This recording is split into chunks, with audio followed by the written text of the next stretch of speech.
Oh no, that's not gonna work. From the opening montage, it's not entirely clear what Will's role here even is. It kind of seems like the computer is already marking everything for him, and all he needs to do is see if the text is green or red. If it's green, he can move on to the next batch of footage, but if it's red, he can also just move on to the next batch of footage. Nothing he's doing matters at all. This car is driving suspiciously close to the Pentagon. Let's go ahead and give that a threat level of medium, provide no further information, and then get back to looking at buildings. You realize pretty quickly that Will seems to be a lot less interested in securing the homeland than he is using his access to government equipment to spy on his adult children. He spends the majority of his time just looking at them, watching them. He has cameras at their jobs, at their homes, inside their fridge. Okay, so we got 4 avocados, 1 mayonnaise, 4 avocados, and 8 unknowns. I'm sorry, it can tell just from the outside of this container that there's cake in there, but it doesn't recognize a cup of pudding. You haven't had any protein this week. How do you know?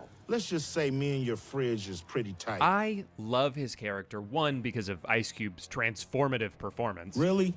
A muffin. What are you thinking? Jesus, Dad, how many times have we been One through hard this? boiled egg. But also, I like that he doesn't seem to know why his family doesn't fuck with him. Hey, Pops. I'm not your daddy, man. Sorry. He finds out his daughter didn't invite him to her baby shower. What shower?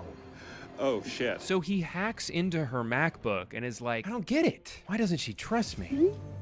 Damn. Why would she say something like that? And you can see their last text exchange was her asking him for a ride to the hospital and him being like, not sure about that. I'm gonna be absolutely swamped that day watching a live feed of you going to the hospital. One of the other main characters in this movie is his friend, who works at NASA. And if it wasn't made obvious by the logo behind her and her multiple mentions of the NASA satellites that she has access to, her name in the movie is Sandra NASA. Just want to make sure nobody's confused about where she works. And look, I'm guilty of sometimes saving someone in my phone as first name, their name, last name, the thing I know them for. But even in the government database that he uses throughout the movie, he types in her name as Sandra NASA. So I think that is her legal name. Anyway, this is a great scene because in the span of about 15 seconds, you can see Ice Cube go from crazy weather, not my problem.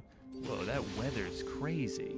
But it's not my problem. Take a look at this. I watch people, not weather. All right, that's crazy right there. Well, I got bigger fish to fry than watching clouds. Now, I know you're thinking, this movie is great so far, but how come nobody's gone on Facebook yet? Don't worry, he does, for several consecutive minutes. Remember to take out the trash today and be nice to the kids. That's how she died. He forgot to take out the trash and she got hit by a garbage truck. Yeah. Here's another example of very efficient writing in this scene. From this, we don't just learn that wife is dead. We learn that in this universe, the deliverability of a Facebook message is what indicates whether or not someone is alive. This is a crucial detail to remember, as later on when shit hits the fan and the aliens start attacking, spoiler alert, sorry, there's a very tense moment where Will's message to his daughter Faith does not go through. The implication being that she died so hard her Facebook doesn't even work anymore. Look, I know Facebook certainly has some weird policies, but I don't think they deactivate your account the moment you die. Now, thankfully she survived, and her dad is able to confirm this because he, again, has access to 24/7 live feeds of every building she might be inside of. Gosh, aw, he really does care. That'll teach her not to be so cagey about her privacy. Also, I see these are all Ring cameras they've placed around their house, but what is this one for? The one that's eye level with the couch? Is that to make sure nobody breaks in and starts watching TV? Now, I think this is a good time to remind you that Ice Cube spends 99% of this movie sitting in one spot. This is a sci-fi action adventure about aliens attempting to destroy Earth, and it is filmed entirely from the point of view of a guy looking at his computer.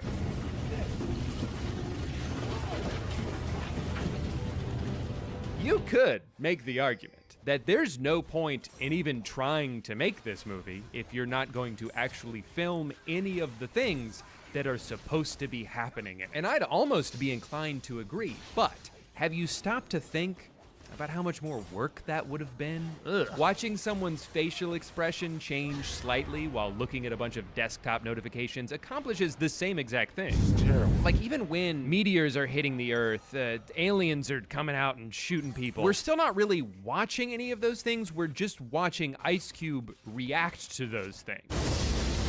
Sheila!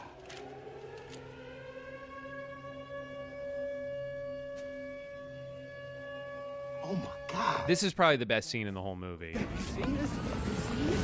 Dave, listen to me. Get out of there, now. That's good advice. What? I can't hear you. Gotta go left, now. Where is he routing him? Make a right, now. He's so confident about where to go, about where the aliens aren't going to be.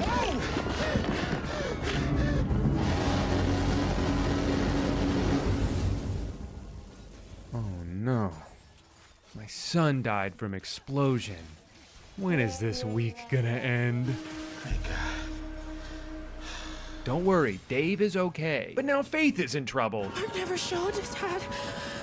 What are you doing outside? At least put a jacket on, it's cold out there. Get away from that. Okay? Stay clear of that stuff. Get out of there. Go. Yeah, she's working on it.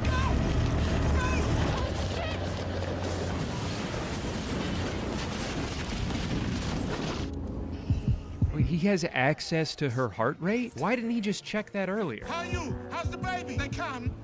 Your heart rate is way too high. 105? That's not that high, especially considering the situation they're in. She just sprinted away from an alien laser beam. If anything, it's kind of low. She's freaking calm right now. Oh, cool. We're moving from the computer to the phone.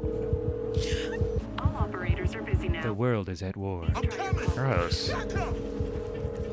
Hey, at least he's finally about to go to a more interesting filming location. Damn it. Lockdown. Never mind.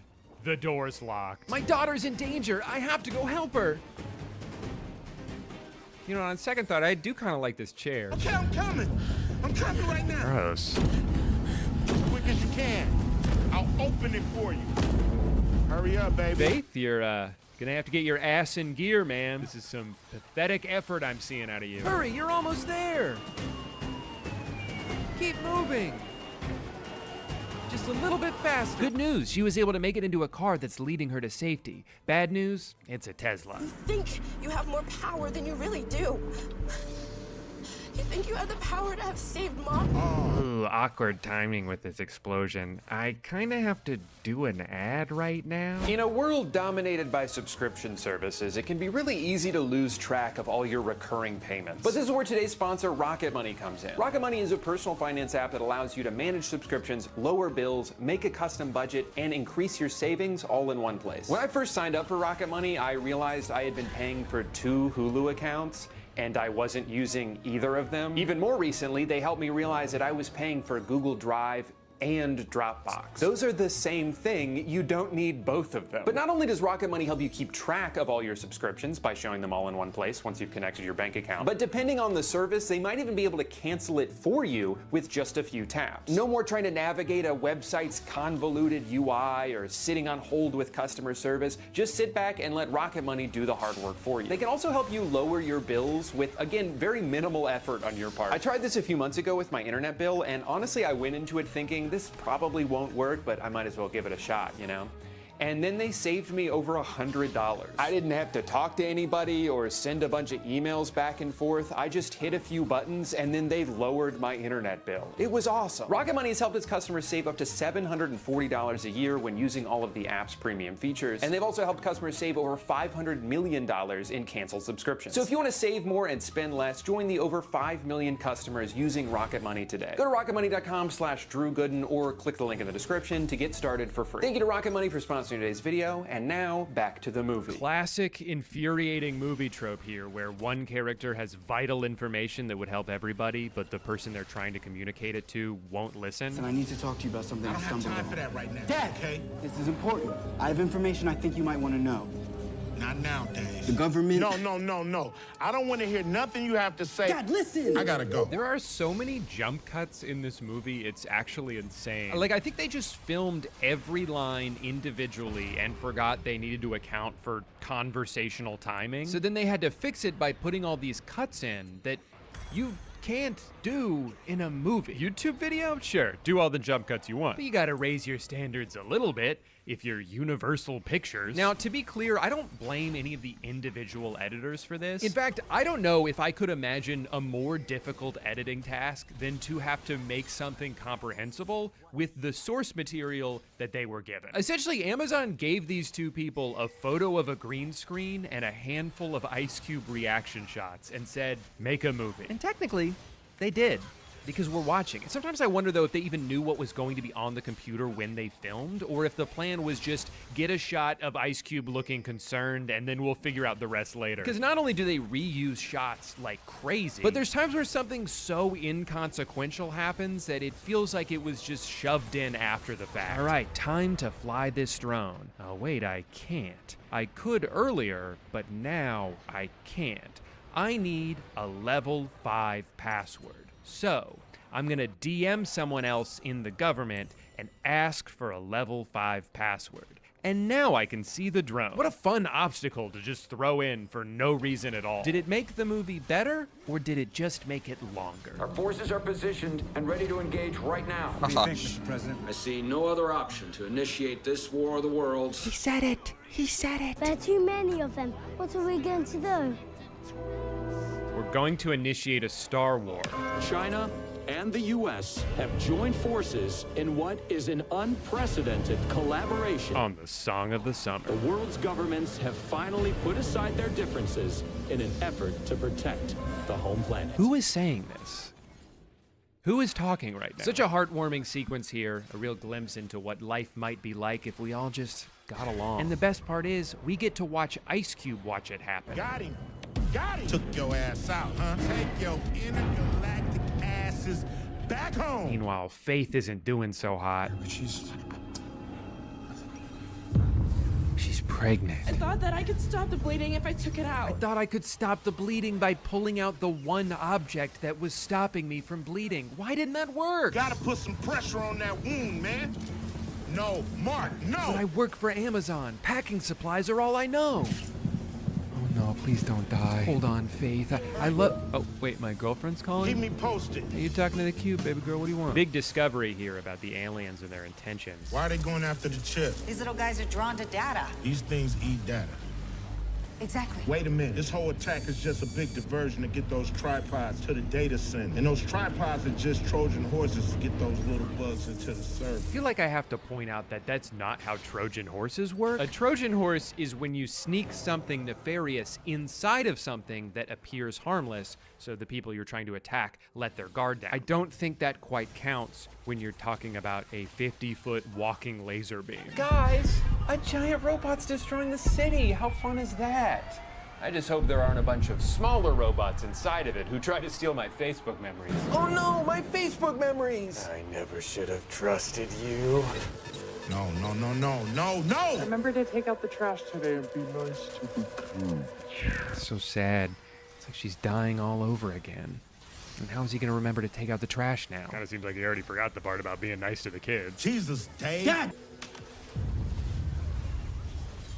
I love how often in this movie Ice Cube exasperatedly takes off his glasses, only to just have them back on immediately in the next scene. Also, in case you didn't pick up on the insane plot twist here, turns out the aliens aren't here to take over the world, they're here to eat our data. We are in utter chaos without our most precious resource, our data. And because of the internet, we have a whole bunch of it. Collecting data. Oh, man. The clues were there all along. Look how hungry that robot is. Ever find yourself working on a school paper, struggling to rephrase a complex sentence without losing its meaning? I'll show you how I can use Grammarly to paraphrase it so it fits more seamlessly into my paper.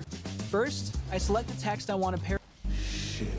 Briggs is behind the whole thing. Traitor. Yeah. I think you're gonna want to take those glasses off, man. And go ahead and put them back on. NASA warned you if you activated Goliath, it could spark an invasion. Those dinosaur bureaucrats don't keep us safe. I do. So basically, this evil government surveillance program knew that the aliens were gonna come eat all this data, but they still wanted to collect it anyway. And it's like, okay, I guess there's almost an interesting idea here. There are a ton of billionaires and people in power who are mostly aware that their choices are actively harming the Earth and the future of humanity, but they continue to do it anyway because the things they're doing benefit them personally. But I do think there's maybe a tad bit of irony in Amazon being the platform through which this message is conveyed. A platform that is currently using my own data to advertise groceries to me every time I pause this movie. Our most precious resource on Earth is data. Also, if you've ever been on the Fast and Furious ride at Universal Studios, all of these webcam conversations have the same exact cadence as the conversations that take place on that ride. Shaw, that cockroach we beat down in Spain? What's he got to do with this? Nothing. VP, justices, chiefs of staff, all secure. Okay. You insane. I didn't sign up for this shit. Thank you for your service, Radford. You're dismissed. Stop this thing. Wait! No. Oh no, he's being dismissed. I'm not sure I understand though. I might need to see 5 different examples of him being locked out of his computer. What?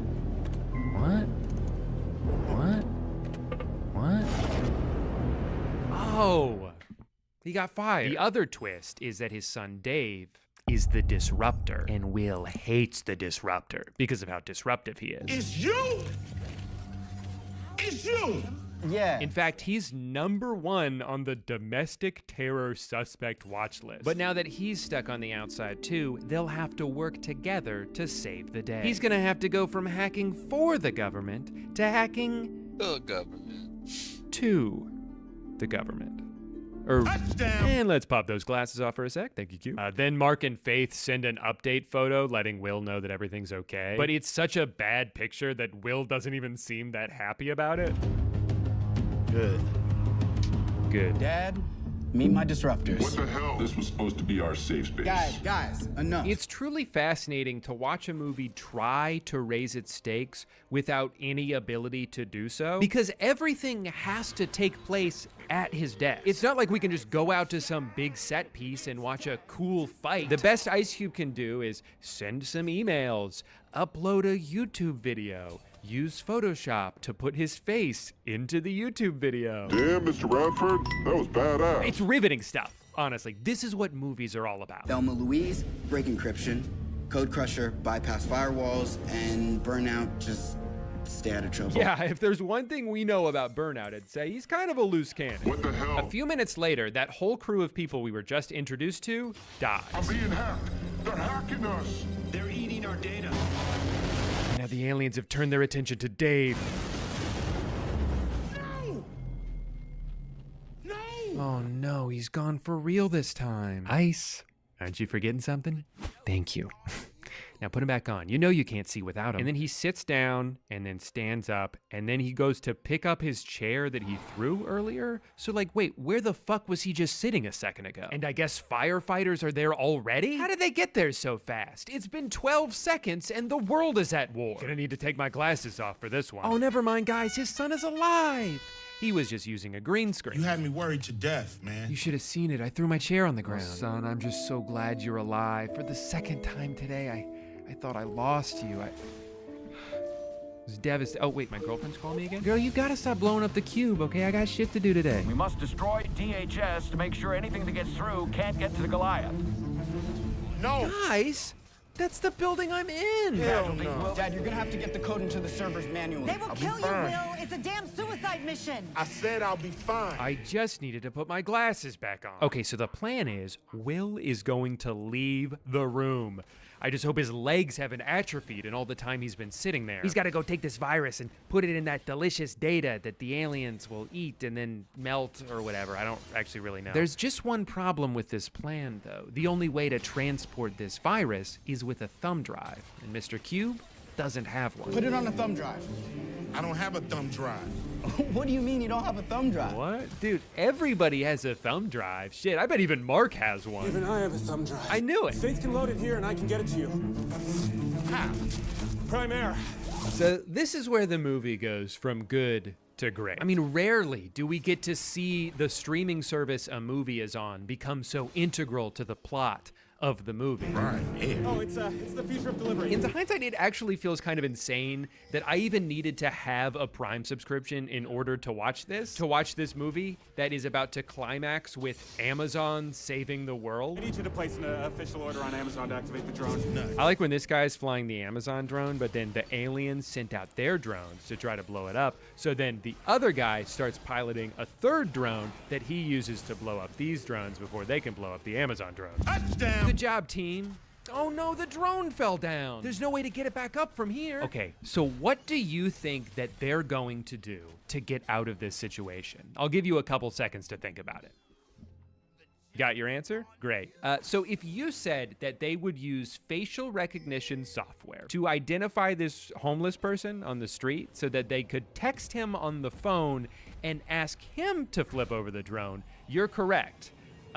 But also a little psychotic for even thinking of that. Jesus Christ, man. But of course, you know, he doesn't just trust this unknown number at face value. He has to be bribed a little bit first. So they give him $1,000 Amazon gift card. And without hesitation, he sprints into the face of danger to flip that thing over. Oh my God, what a choice. I'm pretty sure that guy exploded, by the way, but that doesn't matter to us because the camera never turns around to look. In his first taste of real action in the entire movie, Will gets grabbed by an alien tentacle that penetrated the building, and then he says this. These things are everywhere! Nope, there was just one, and all he had to do to kill it was tell it to move. Bitch, get out the way! Just like the song. Where's that drum? And now for the scene that this entire movie has led up to. No! I love you guys! In hindsight, it actually makes sense why he spent his entire life in that room, because about 5 minutes after he left it for the first time, he died. So maybe he was onto something. Anyway, now it's everybody else's turn to be alone in a room pretending to react to someone's death. Huh, not so easy, is it? Maybe we shouldn't have been so hard on him, you know? Especially now that he's gone. I miss him so much. His quips, his glasses. Oh, never mind, he's okay. Aw, happy ending. I guess nobody died in the movie. Except for the millions of people who definitely died in the movie, but we don't have to think about that. I just got off with the president. He wants you to pioneer a new data collecting protocol that doesn't invade people's personal privacy. Sorry, sir, but not for me. If I can't invade people's personal privacy, then I'm just not interested. This war of the worlds. When RB says euros, you say 2 for $7. Euros. Euros. Euros. Louder! Arby's, we have the meat.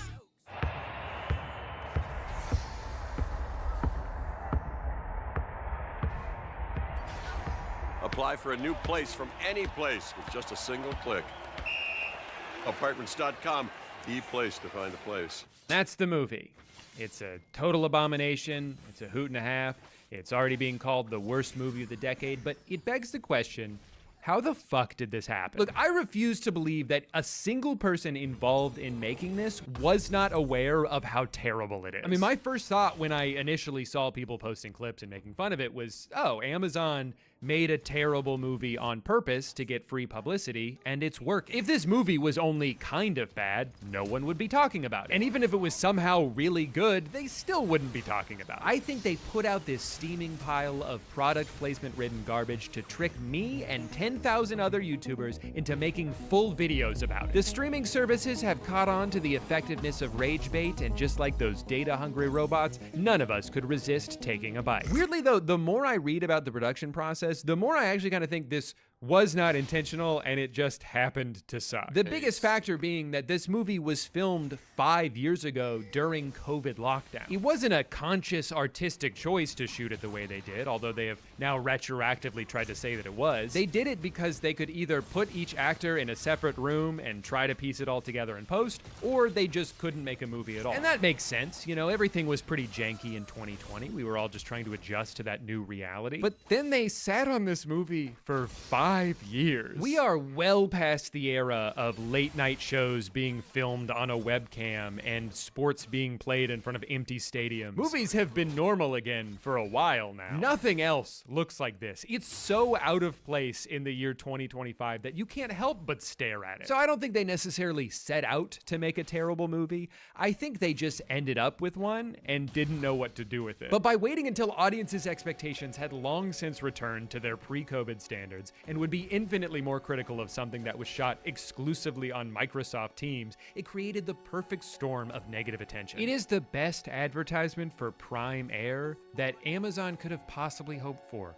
We're all voluntarily talking about it for free. So you know what? We gotta stop, guys, okay? No more fueling the fire. No more tweets, no more reactions, no more YouTube videos. From this point forward, or at least, well, let's say starting tomorrow, whatever tomorrow is, no more uploading YouTube videos about this movie, okay? And we obviously can't assign that rule retroactively. Anything uploaded today or in the past, it's fine, you know, because we hadn't agreed on the rule yet. I know I'm pretty late with this video.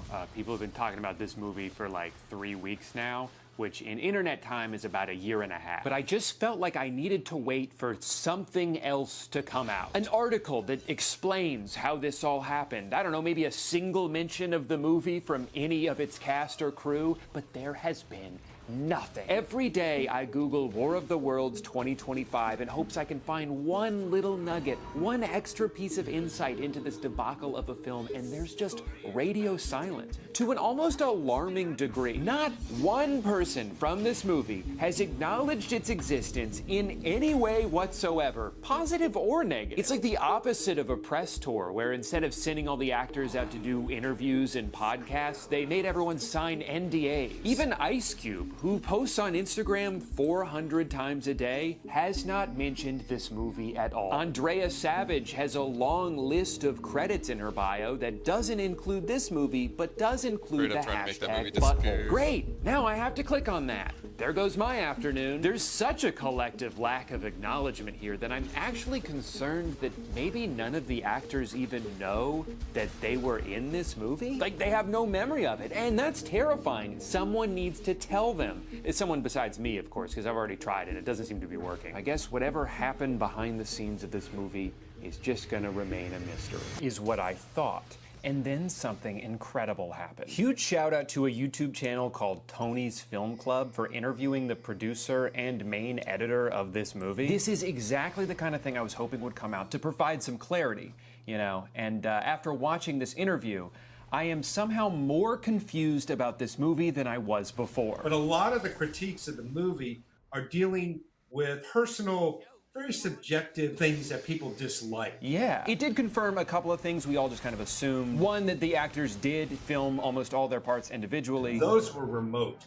Those were done with the director only. Which explains the total lack of chemistry in every single scene. And number two, that editing this monstrosity was an absolute nightmare. There's some scenes where you end up with about 10 video layers, 10 performance layers, and you have to keep track of all this, make it work, you know, make sure that everybody is able to track and follow what matters on the screen. It's a mountain to keep track of. I genuinely feel bad for this guy for having had to put in hundreds, if not thousands of hours in order to make this movie come to life. Was I scared of entering this project? Yes, I was terrified, frankly. Another thing is that the producer seems to genuinely believe that people just aren't understanding their vision. But Q being a dad, saving his kids and family, that was the movie's intent. They seem to think that they've made this really heartfelt movie about a loving family and are annoyed that other people aren't seeing it that way. Instead, the movie was received as an enormous disappointment, as if it was to be this gigantic $200 million tentpole. It was never intended for that. Got it. Okay, so then it doesn't matter that it was bad because it wasn't supposed to not be? From the critics' standpoint, they went into expecting something much grander in scope, probably by way of the title being misleading. You know, War of the Worlds implies something gigantic. Yeah, and I think that's fair. Also, you knew that this was going to be the title the entire time you were making the movie. It's not like they dropped that on you last minute. War of the Worlds. But the real shock from this video is that apparently Amazon was not involved in the production of this movie at all. Was this one giant advertisement for Amazon? No, it wasn't. Amazon didn't see it until the movie was all the way done. The creation of Mark was simply because during COVID, who was bringing us all these products to keep us going? Amazon drivers. These individuals are heroes. And that's why we portrayed him as a bumbling idiot. Because he's so stupid. I mean, important. We wanted it to be recognizable that this is a part of society. Okay, I guess that explains Mark's character, but then what about the drone? The drone? We had to figure out, how do you get Ice Cube a USB stick with a virus ready to be uploaded when he's 2 miles away from where Mark is? Right, of course, and there's just no other way to do that. And the logo on the screen the entire time? There's the drone that Dave is piloting, and then there's the drone that Mark is piloting. It was very confusing for a time, the edit, when you didn't have the Premiere overlay. Okay, but what about the part where they spent like a full minute on Amazon's website? That was the only way that the drone, which was pre-programmed to deliver to the correct address, could get to Cube. Right, of course, and that's not the kind of thing that you could just take creative liberties on. If people saw you using an Amazon drone, but they didn't get to see the entire process of something being ordered online, they would be outraged. Yes. Okay, so that explains all that. What about the Amazon gift card? The Amazon gift card, I would like to address that. LA has a huge homelessness problem, but we wanted to also take the everyman who is not appreciated and give that person the opportunity to help save the world, which he does. Yeah, he does. Reluctantly, after being bribed. He is incentivized with a financial offer. And how do you get someone like that immediate money, cash in hand? Amazon gift card. It's the only way. So does this mean that after Amazon licensed it, they did not add any changes? They did not say, put our logo in here, anything like that? No. Nothing. Well, there you have it. They made this entire movie about Amazon saving the world, and it wasn't even because Amazon told them to. They just did it out of the goodness of their own hearts. I actually think that makes it worse. Amazon saw the Amazon character and identified clearly this would work wonderfully for them on their platform worldwide. And here we are, cut to 3 weeks later, and it's a smash hit for Amazon. For all the right reasons. Thank you so much for watching. Remember, if you didn't like this video, it's not because it wasn't entertaining, or that I was 2.5 weeks late to this whole trend, or that I'm ugly. It's that you didn't understand it. It wasn't supposed to be good, and it's your fault for expecting it to. All right, I'll see you guys next time. It's a cult classic in the making. I can already see that. Great. The new GoDaddy Arrow has AI marketing tools to help small businesses easily reach thousands of customers. It writes sweet social ads and email marketing. It even analyzes the results to boost business. I better start upping my game with some sweet new moves. Guess who's back in the disco, moving so cool, so slick like Crisco. Bet you ain't did it like this though. Brand new chain, new clothes, and a wrist roll.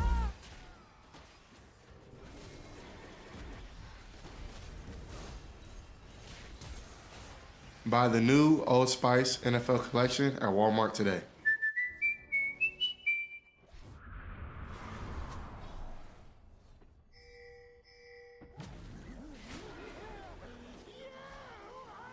Hey guy, welcome back to another hilarious YouTube video. Please subscribe to join the Drew Gooden gang. You probably thought that was me.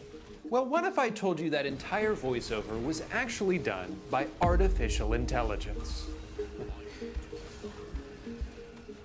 I would be lying. I don't know how to do that. Hey guy, welcome back to another hilarious... I made a video a few months ago about how AI is ruining the internet, and even though not that much time has passed, there's still so many new forms of dumb AI garbage that I feel compelled to rant about. The iPhone 16 has been marketed almost entirely around Apple Intelligence, and for some reason, sales are down? It could be because many of the advertised features still aren't available and won't be until nearly halfway into the product's life cycle, or maybe it's because every new iPhone costs $20,000 now. But I think Apple's condescending and mean-spirited commercials are also having an effect on how people view this product. Commercials targeted at people who aren't just stupid, but also kind of shitty. Every single one of them is basically just, are you tired of having to do anything? Well, now you don't have to.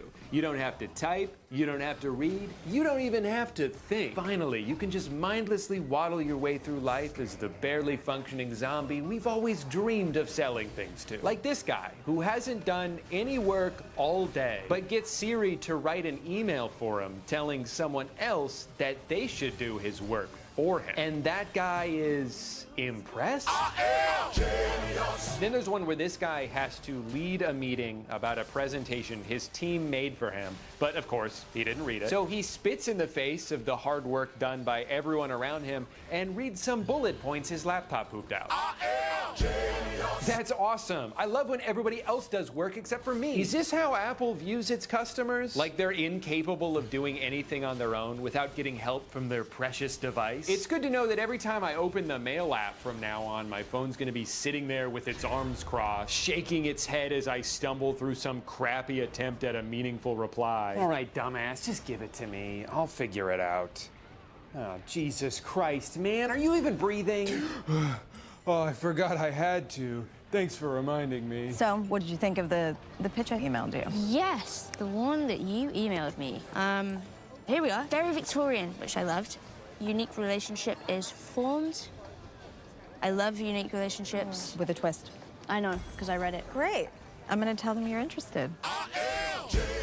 What? So they just committed to doing a whole movie they know nothing about other than how a phone described it? That doesn't sound like a great career move to me. What if the script is terrible? What if the movie's racist? Don't give me that smug look like you just outsmarted me. You're the one who just agreed to be in a racist movie. Siri, what's the name of the guy I had a meeting with a couple of months ago? You met Zach Wingate at Cafe Grinnell. Hey. Zach! Have I forgotten people's names before? Absolutely I have, and I will do it again. But what I've learned in life is that 90% of the time, it's not that big of a deal. I have never taken it personally when someone doesn't remember my name, because there's a lot of information getting tossed around in our brains, and sometimes it doesn't prioritize the important stuff. Instead of names and birthdays, it'll save song lyrics you heard one time 20 years ago. It happens. Just be honest about it. Would it be the end of the world to have a regular human interaction with someone? Does Apple just want us all to lie to each other now? Yes, of course I read the text you sent me. Josh, my husband. But as much as I hate those commercials, they all pale in comparison to the worst of these ads. Grammarly now uses AI to help you write, not just revise. Type a prompt and generate a persuasive, mistake-free draft in seconds, personalized to your unique writing style. Download it for free at Grammarly.com.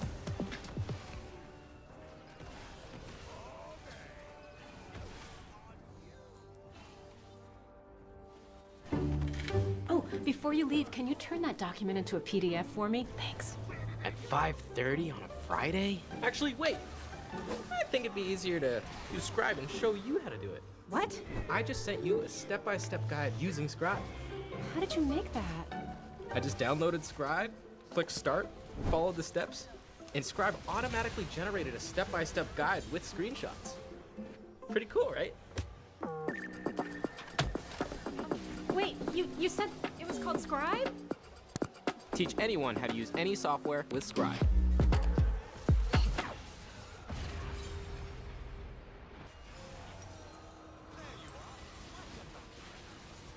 Happy birthday, Dad. Happy birthday. I got you something. Oh, honey. Thank you. I love this. I got you this. Did you do this yourself? Yeah, I had a great teacher. Happy birthday. I love you. I love you too. Love you. This is from me.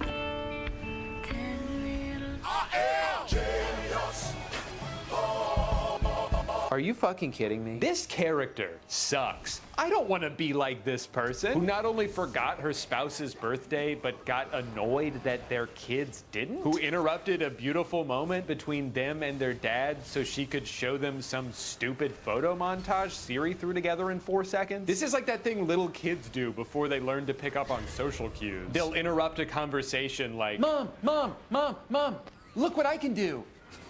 Wow, that's really great, honey. And this isn't just a lazy and useless gift. This isn't even a new feature. My iPhone's been making dumb video slideshows of my pictures for years now, and I've never even asked it to. But also, all of these things in combination make no sense. This is marketed towards people who hate their jobs and want to get through it as soon as possible so they can get home to their families. Okay, I understand that.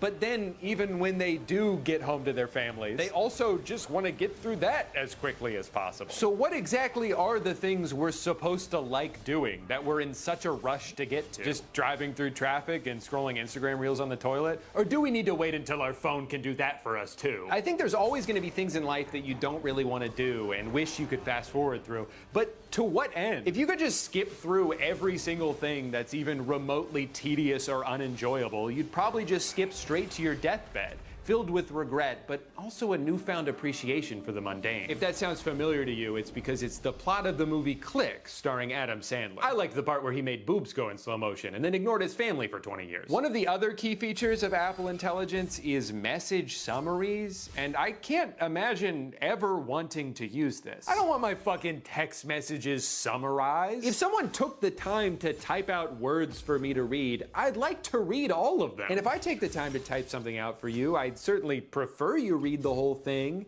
and not just have your phone cram it into one neatly packaged sentence devoid of any emotion. Of all the things that it might be useful for AI to consolidate, communication with other people is absolutely not one of them. Again, what's the vision here? That I want to tell someone something, but I don't really feel like typing it all out. So I'll just tell my phone the gist of what I'm trying to say and they can do it for me. But then of course the person I'm talking to also doesn't want to read all that, so they have their phone sum it all up in a few words, reducing it back to the original thesis I lazily pumped out a few minutes ago. So at this point, all we've really done is throw in an unnecessary middleman we're both ignoring. But then what happens when even that two-sentence summary is too much for someone to handle? Can we consolidate it even further? Hell, why not just make it one word? Why don't we all just sort of grunt at each other until we're on the same page? Would that make it easier to talk to people? I hate to break it to you, but I think cavemen already tried that. We're moving in the wrong direction here. As a creator on YouTube, I feel like I'm constantly having my videos merged into whatever random new AI systems they force on us. They generate summaries of my videos for other people to read and summaries of my viewers' comments for me to read. Things like oatmeal and yogurt time songs hilarious and Samantha is Drew's loyal follower. Good to know. But the main feature I want to talk about is one that is just so funny to me. So for the past couple years, when you would go to read comments in the YouTube Creator Studio backend, some of them would have these auto-generated replies as prompts for you to respond with. And for a long time, these were all super generic, just like thank you or sorry. But at some point a couple months ago, they updated these to be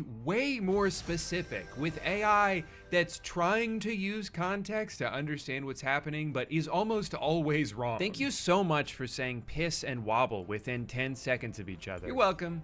I'm just trying to spread awareness. Awesome sauce. It's literally just sauce. This is a great Christmas present to get on my feed today. Happy holidays, or sorry, happy birthday. If you're wondering why they didn't just say Merry Christmas, it's because according to them, Christmas is not a real holiday. I went to the casino a couple times in my early 20s, pulled $200 out and lost it over the course of an hour or two. Oh, sorry to hear that. That is awesome! What I find so fascinating about these is that they're specifically trying to suggest things they think I would say. They try to answer questions on my behalf, but they don't know anything about me, so they have to just make shit up. Wonderful video. My dad would always say, never gamble more than what you want to lose. Very simple way of thinking of it. Hope it helps someone. That's a good one. I don't have a dad. I wish I could tell you something my dad used to always say, but I can't. Because apparently he doesn't exist. I send my mom your videos. She loves them. Hi, Mom. My mom doesn't like my videos. And I don't have a dad. And I also don't eat rice, and my shirt is dirty because I wore it to the game. And the Road Work Ahead car, I've never seen it in real life. Except for the time I was driving it in the Vine. But then I parked it on the side of the road and never looked at it again. It's so weird to read AI confidently invent personal experiences I have not had, but then also act confused about things I actually have done. I started my last video by telling a story about going on a cruise, and in response to someone commenting about that, YouTube wants me to say, I've never been on that cruise thing. So now I'm just gaslighting people. Imagine being a recovering gambling addict and every corner is just another temptation. There's no escape. I remember my first time trying that game. It was a quarter a pull, and I thought I was gonna make a fortune. I lost $5. Why are they making up stories about my life? Why does AI just want everyone to lie to each other all the time? Such a good watch, and totally love the song. Been streaming it on Apple Music. Yeah, well, it's just a song I found on YouTube. Don't even know what it's called. They're talking about a song that I helped make. I know what it's called.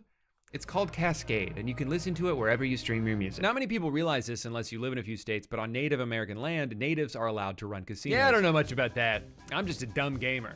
I'm so fucking stupid. Regulations are the reason cars are so big. Emissions regulations are far less strict for trucks, which incentivize car manufacturers to make bigger vehicles to get them classified as trucks to save money. I mean, I wouldn't know. I'm a dumb car driver. Sorry, everyone.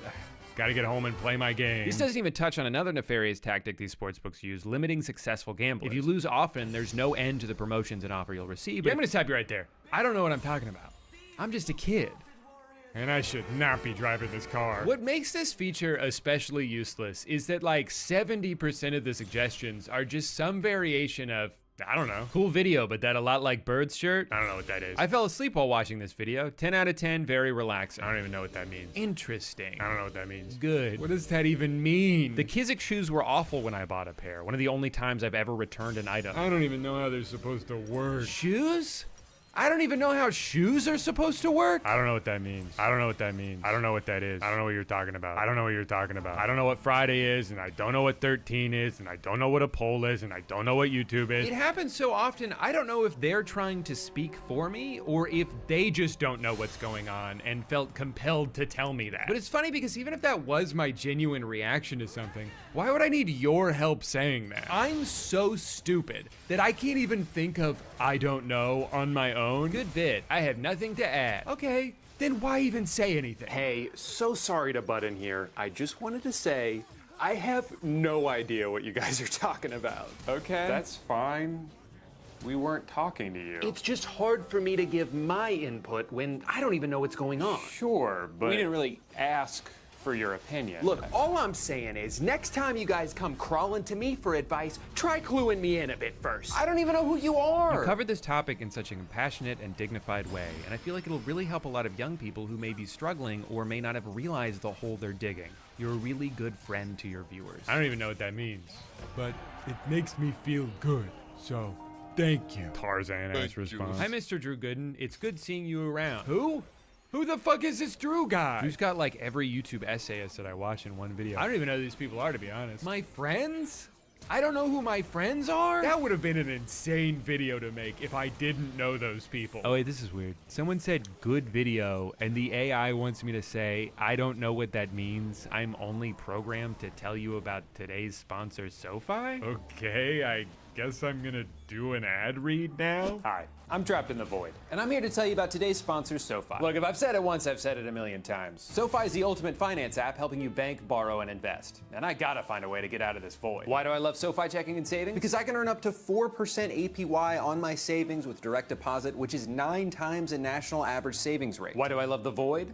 I don't. I hate it. Your typical savings account with direct deposit at your local bank earns you just 0.43% in interest, according to the FDIC National Savings Average. But with my SoFi High Yield Savings account, in just 6 weeks with direct deposit, the money sitting in my savings account can earn more than it would in 1 year in a big bank savings account. With SoFi Checking and Savings, you get paid up to 2 days early, you pay no account fees, and you can cash in on up to $300 when you sign up with direct deposit. So click the link in the description or scan the QR code on the screen to get started. Thank you to SoFi for sponsoring this video. Oh, hey, I made it out of the void. Kind of cramped in here, though, with all these words. That ad read was genius. Amazing content. Thank you so much for the entertainment. I hate that ad. I hate that ad that I did. Maybe the AI just thinks I'm stupid because it's stupid, too. This person says, I'm a bit north of Florida. I live right next to Florida. Got it. Okay. So you're in Florida? Come on, man. They gave you 2 chances to figure it out and you still couldn't do it. And if I'm not being the dumbest person who's ever lived, I'm instead replying to compliments with things like, yeah, I know. Good vid. Yeah, it was hilarious. I'm funny as fuck. Such an important and relevant video. Thank you. Yeah, I know it's a big deal. Thank you for this video. Yeah, I know it's a big deal. Glad you made this video. We needed it. You're telling me, man. How do we get me to make more videos like this? It's really funny that they want me to be both a massive narcissist and a complete moron. Not that that's an impossible or even rare combination to pull off, but you're not doing me any favors by bestowing it upon me. And if that wasn't bad enough, some of these suggestions are just so mean for no reason. Kurt's dad's review getting Drew to buy the pool table and outdoor net is a lovely little crossover. I've never even watched that guy's videos. Why would I listen to him? I got this one for my cat from Amazon. I know that the segment about replacing Mr. Rogers and teaching children good values was a bit, but honestly, I started watching your videos like 7 years at the age of 9. I'm about to turn 17 now, and I can say with confidence that your videos probably helped not only shape my humor, but my values as well. Obviously, your videos weren't the only thing teaching me morals, but I think they played a big part in my thoughts and opinions. I know it was a bit. Dumbass. Drew, please make these videos again. I love your commentary. I don't know what you're talking about. But it's weird that you're watching my video. Get the hell out of here, man. Oh my God, this one they didn't even try. They just said, that's a really long comment. I don't really care. What, even the AI couldn't be bothered to read all that? That's its only job. If you wanted someone to read 1/8 of a comment and then give up on it because they got bored, I'm perfectly capable of doing that myself. This person commented, great video on my video, AI is ruining the internet. And that's always good to hear. But here's how YouTube thinks I should respond to this comment. I can either say, I know, right? Can you believe how good I am at YouTube? Or I can say, you know what else is ruining the internet? Which is honestly insane. Like, am I implying that this person is ruining the internet? That's how you want me to respond to a compliment? Not only is this a ridiculous suggestion, but I think I might have accidentally revealed how their comment algorithm works. Remember when people figured out that Google's search AI was sourcing a lot of its information from random Reddit threads? Well, they must also be doing that for this comment feature, because you know what else is ruining the internet is a word-for-word title from a Reddit post about my video. Only in this context, the implication is that people who leech off of the work of others by posting low-effort reaction videos are ruining the internet. And in this context, one of my own viewers is ruining the internet by enjoying my video. Thanks for the suggestion, AI. Also, I wonder if a lot of these suggestions are mean because they're using transcripts of my videos to train the bot. And maybe because I tend to be angry when I rant about certain things, they've transferred that energy towards my viewers, which is hilarious. Like, just because I complained about how shitty modern cars are doesn't mean I also want to yell at everybody who says something nice to me.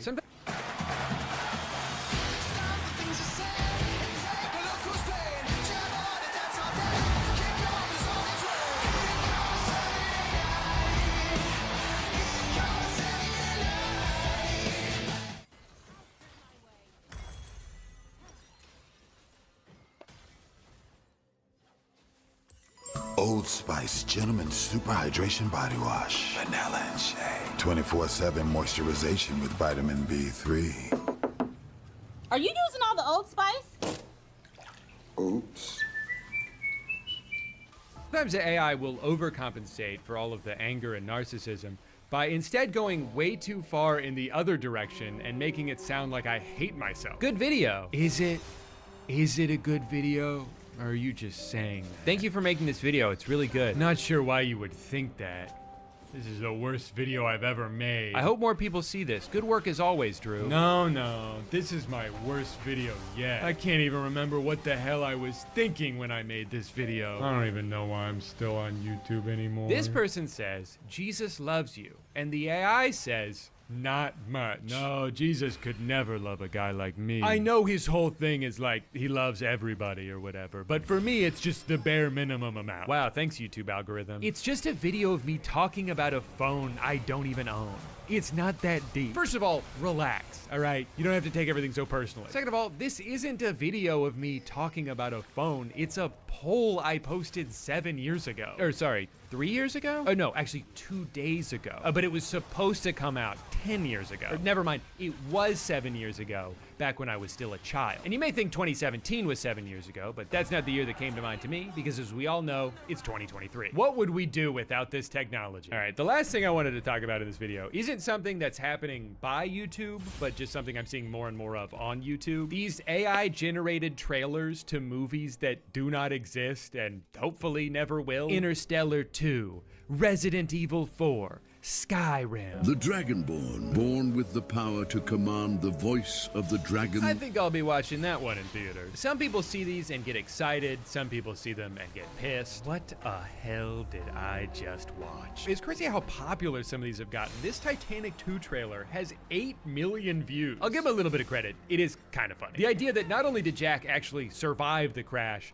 but he and Rose meet back up and decide to go on another Titanic. What's stopping us? You're serious. Well, here we go again to find answers. I'm pretty sure we already know how the boat sank.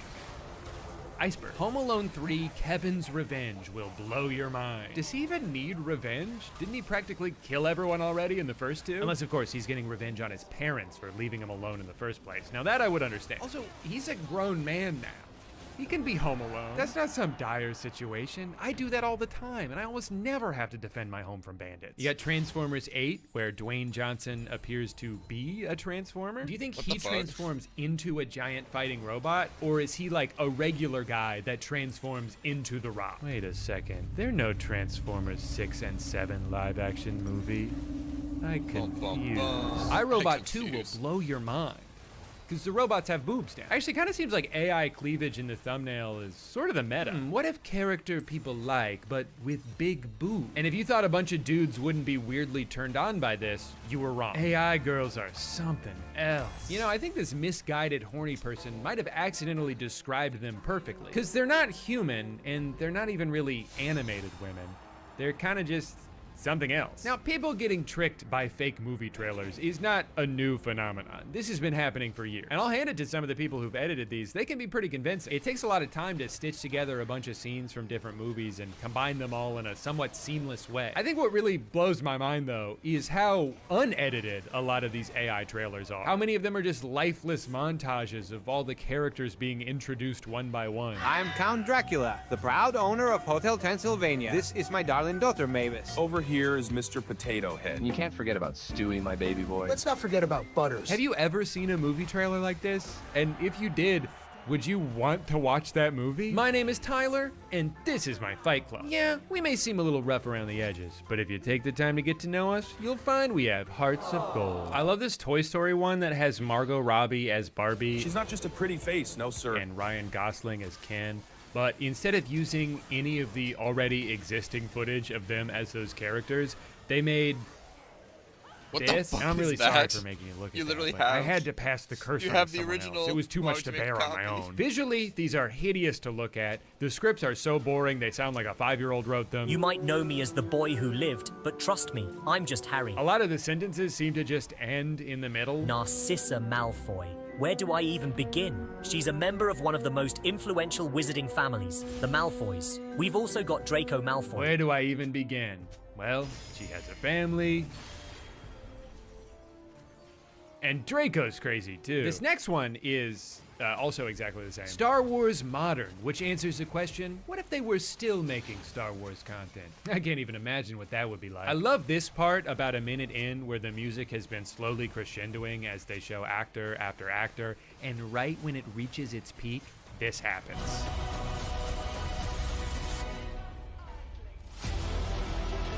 They just continue showing names. This whole video is pretty much just 6 straight minutes of what if every celebrity was in this movie?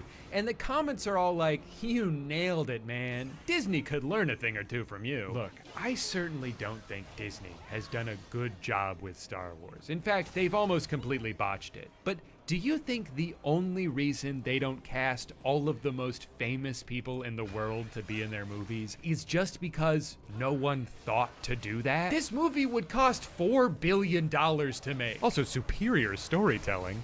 What story? This whole video was just a bunch of people standing still. You think that's a better story than what they're doing on Disney Plus? Actually, no, you're probably right about that. If Kenobi was just Ewan McGregor slowly rotating in front of the camera, now that would have been a good show. When I watch stuff like this and read the comments, I feel like I just don't understand anything anymore. I can't fathom how someone can watch a video that's just a vague collage of unrelated images with no plot, no through line, no anything, and be like, Hollywood's done for. Who needs real movies when I could just watch this all day? Guys, I hate to say it, but I'm starting to think some people might be stupid. Sorry, that's not fair to say. I don't think some people might be stupid. I know that a lot of people are stupid because this next video I'm about to show you has almost 30 million views. It's called No One Could Hold Back Tears Boy Shakes Up Got Talent 2024 with song to his mother lost in a boat, AGT. My mom passed away when we were crossing the river in a boat. She was my best friend. This song is for her.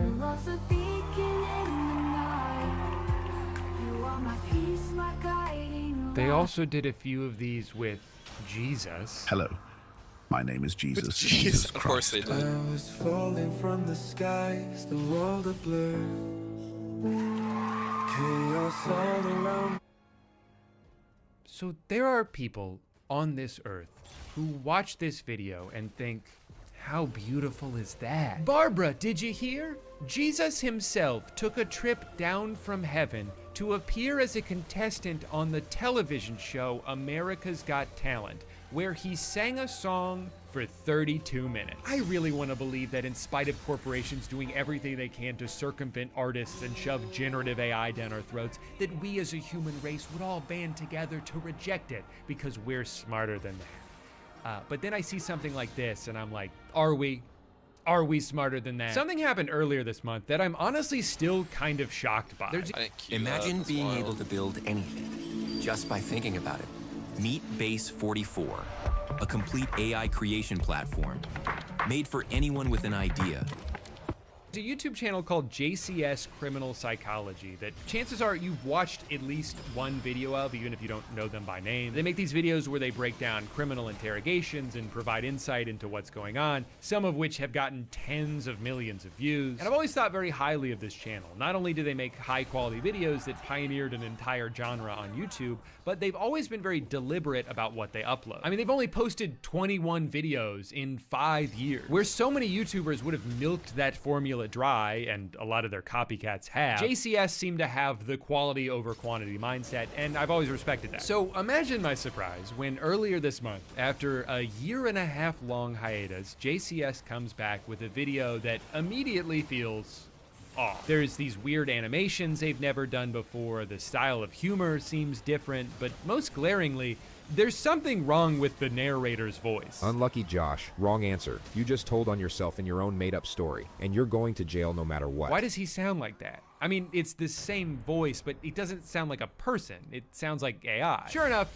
it is. And everyone fucking hated it. It's unwatchable. Turns out snarky quips don't work when the computer-generated narration is incapable of conveying snark. The best part is 43 minutes into the video where the voice changes to a completely different one. The other narrator will now be taking you through the second phase of his interrogation. Just imagine being Josh right now. One moment you're in dreamland and the next you're jolted back into interrogation room reality. I guess his free trial ran out. I sat there in awe when I first saw this. I could not believe what I was seeing. This channel had about as high of an approval rating as you could have on YouTube, and just threw out years worth of goodwill so they could, what, save a few $100 on narration? Maybe he thought it wasn't that big of a deal because there's already so much AI slop on YouTube. Bumbling through brush, my botanical escapade continues. Snagged on leaves, but hey, more crafting supplies, jackpot. Including in the true crime space. I mean, there's videos with hundreds of thousands of views that aren't just narrated by AI and written by AI and filled with AI-generated visuals, but the stories themselves aren't even fucking real. Secret affair between cheerleader and the coach ends in brutal murder. True crime documentary. Beginning in the fall of 2013 at Brookhaven High School, Nathan Ellis, the new basketball coach at Brookhaven High School. She was the star cheerleader of Brookhaven High School. Even though this is fiction, it's a scenario that could easily play out in real life. Okay, then don't call it true crime. Call it what it really is. True-ish.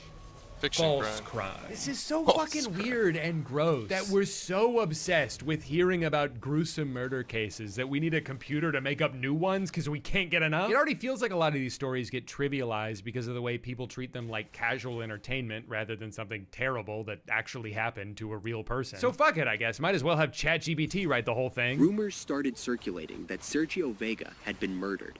Wonderful. The script is just so good, and the voiceover sounds very interesting. But without a doubt, the most upsetting development on YouTube happened to my favorite channel, Talents #1. This guy used to make the sickest videos. He would edit himself into America's Got Talent, and he'd have the whole audience freaking out as all these green screened video assets played on stage. It was the best thing I've ever seen. Now it's just a bunch of creepy AI nightmare fuel. Even the audience is booing, and he edited that himself. It's times like these where it's important to remind myself that there's a whole world outside the internet. And sometimes all you have to do to get away from the craziness is log out. Step outside, get some food. Ugh, I'm so hungry. Let's see what's on Uber Eats.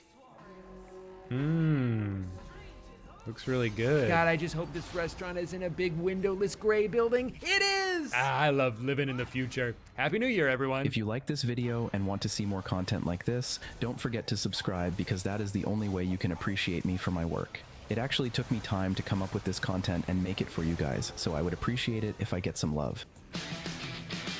Got safety protocols? Grainger has the safety pros to call. Shop our vast inventory of safety products at Grainger.com. Call, click, or just stop by. Grainger, for the ones who get it done.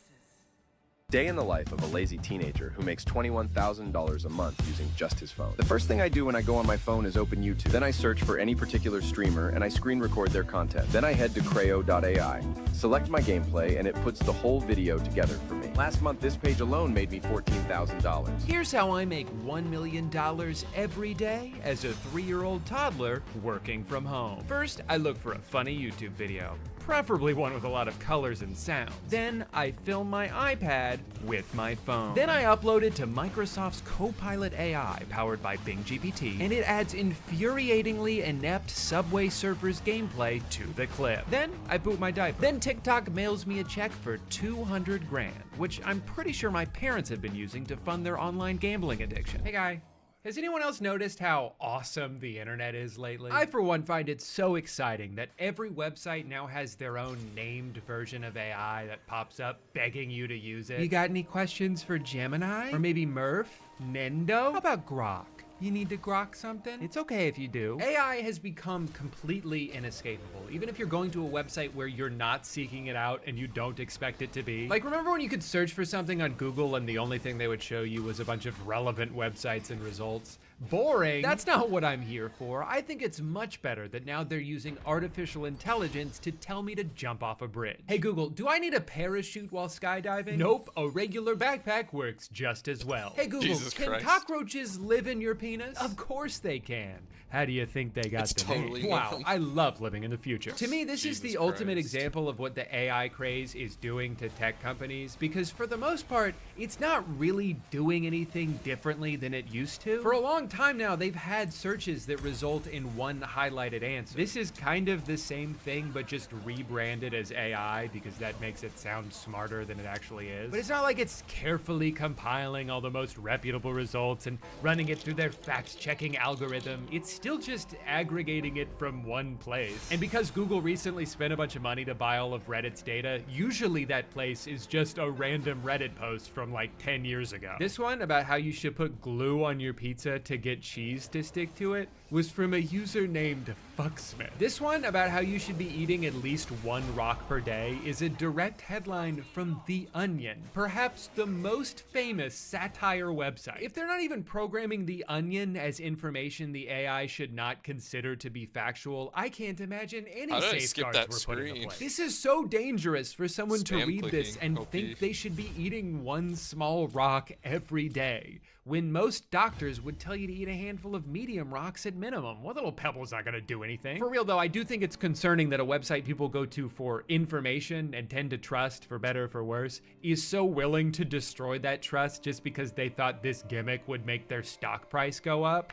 And it did. The economy makes sense. I'm gonna celebrate by putting gasoline in my spaghetti. Something I've been kind of interested in lately is the dead internet theory, which if you dig too much into, comes with some weird baggage, makes some pretty ridiculous claims. So I'm just gonna separate the core idea and make it its own thing. But basically just the idea that as time goes on, the internet is turning into a place where most of the content on it is not only produced and managed by AI, but is also being interacted with by AI in this kind of endless loop that doesn't even involve humans at all. Like if you've gone on Quora at all recently, you've probably noticed questions that have been asked by bots, filled with answers given by bots. So what was initially created as a place where people could go to get advice from other people has been overrun by AI just talking to itself. Social media websites are also going through a similar shift right now, but perhaps none more prevalent than Facebook. In 2019, Facebook deleted over 5 billion accounts for being fake, which far exceeded the number of real human accounts. And that was before all these programs became as widely available as they are now. At this point, most of Facebook seems to be these giant spam accounts run by bots,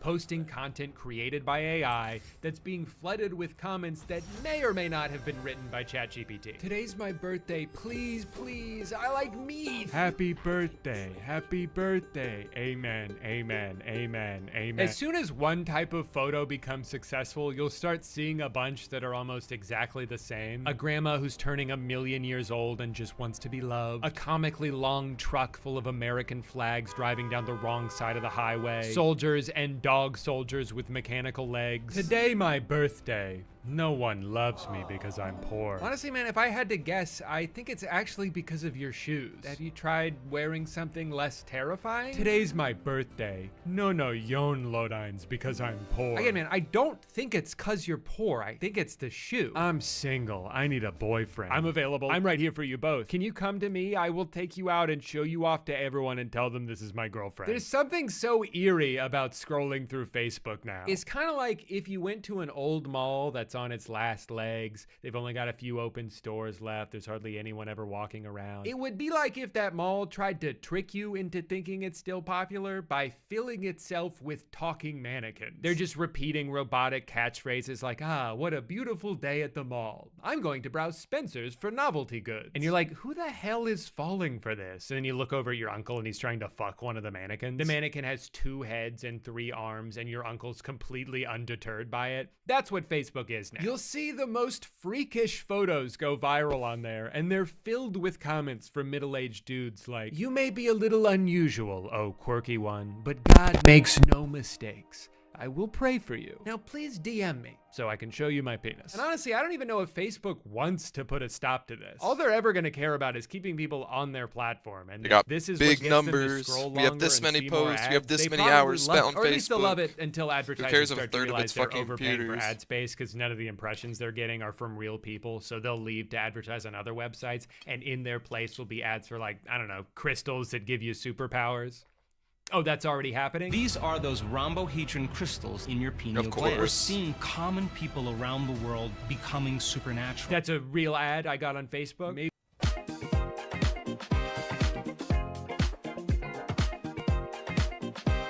Maybe Twitter's doing better? Let's see what kind of ads they got. Oh, here we go. An ad for stand-up comedy. Nothing weird about that. Just a regular human doing regular human stuff. Knock, knock. Who's there? Europe. Europe who? No, Europe who? Okay. I think that joke only works if you put the emphasis on no, you're a poo. I don't know if the AI voice really understands that. Knock, knock. Who's there?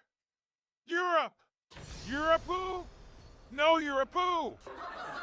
Again, similar problem as before, but I do love that he's shouting now. Knock, knock! There are 2 big changes that Elon has made to Twitter that have made the website infinitely worse. One, he turned verification into a paid program where if you give them $8 a month, you get increased visibility on your posts, including in replies to other posts. Shortly afterwards, they also added a monetization program so those blue checkmark people could make money off of their tweets. Now, in theory, this is a good thing. I think if a platform is profiting off of your content, it's only fair that you get a percentage of that. The problem is, on Twitter specifically, most of the content that these accounts produce is just stolen memes and videos, or people just saying intentionally divisive shit to get everyone mad and farm engagement. So Elon has taken what he describes as the internet's town square and added a financial incentive to being toxic. So that sucks, but that doesn't really have anything to do with AI. What does have to do with AI is the other version of engagement farming all over Twitter. This like mindless ChatGPT clutter. Remember, buying a blue check mark puts your tweets at the top of replies. So I guess some people did the math and were like, well, if I just program a bot to comment thousands of replies, I can make at least $9 or $10, and that's what I like to call a profit. Oh, new movies coming out with Emma Stone? Cool, I wonder what people are saying about it. Good actor, amazing title. Good one, amazing. As title showing, it will be a blockbuster. The film also stars Jesse Plemons, Willem Dafoe, Margaret Qualley. Yeah, no,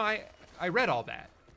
In the tweet that you're replying to, Stone has starred in many films, including Superbad, Easy A, and La La Land. She's known for her natural charm and husky voice. She's also appeared in Cruella, The Amazing Spider-Man, The Help. Stone has won many awards, including an Academy Award, a British Academy Film Award, a Golden Globe. Oh my God, why are the top replies just summarizing Wikipedia? Can we maybe prioritize things that are relevant to the conversation? Can we talk about the actual movie? Can we talk about the political and economic state of the world right now? No, we can't. Because this is what happens when you incentivize people to farm impressions. But I also have a conspiracy theory that some of these accounts are not doing it for profit, but were instead created by Twitter themselves to make it seem like there's more users on their site than there actually are. Because again, who benefits from inflated impression numbers on paid ads? Not users, not the advertisers, only the platform itself. See, some of these accounts don't have check marks, or even profile photos for that matter, so there's no financial gain for them to be doing this. They don't seem to be promoting anything. But that hasn't stopped them from copying and pasting AI-generated comments that cut off as soon as it hits the character limit. I'm glad someone is finally shedding light on the importance of mental health awareness. It's amazing how many people are still struggling in silence, thinking they're alone in their battles. This is in response to a baseball player breaking his hand? But I think the weirdest and most confusing implementation of AI on social media that I've seen is these meta-created Instagram accounts that are either modeled after celebrities but with different names and personalities, or just regular AI generated people, and they post these stupid photos that look like shit,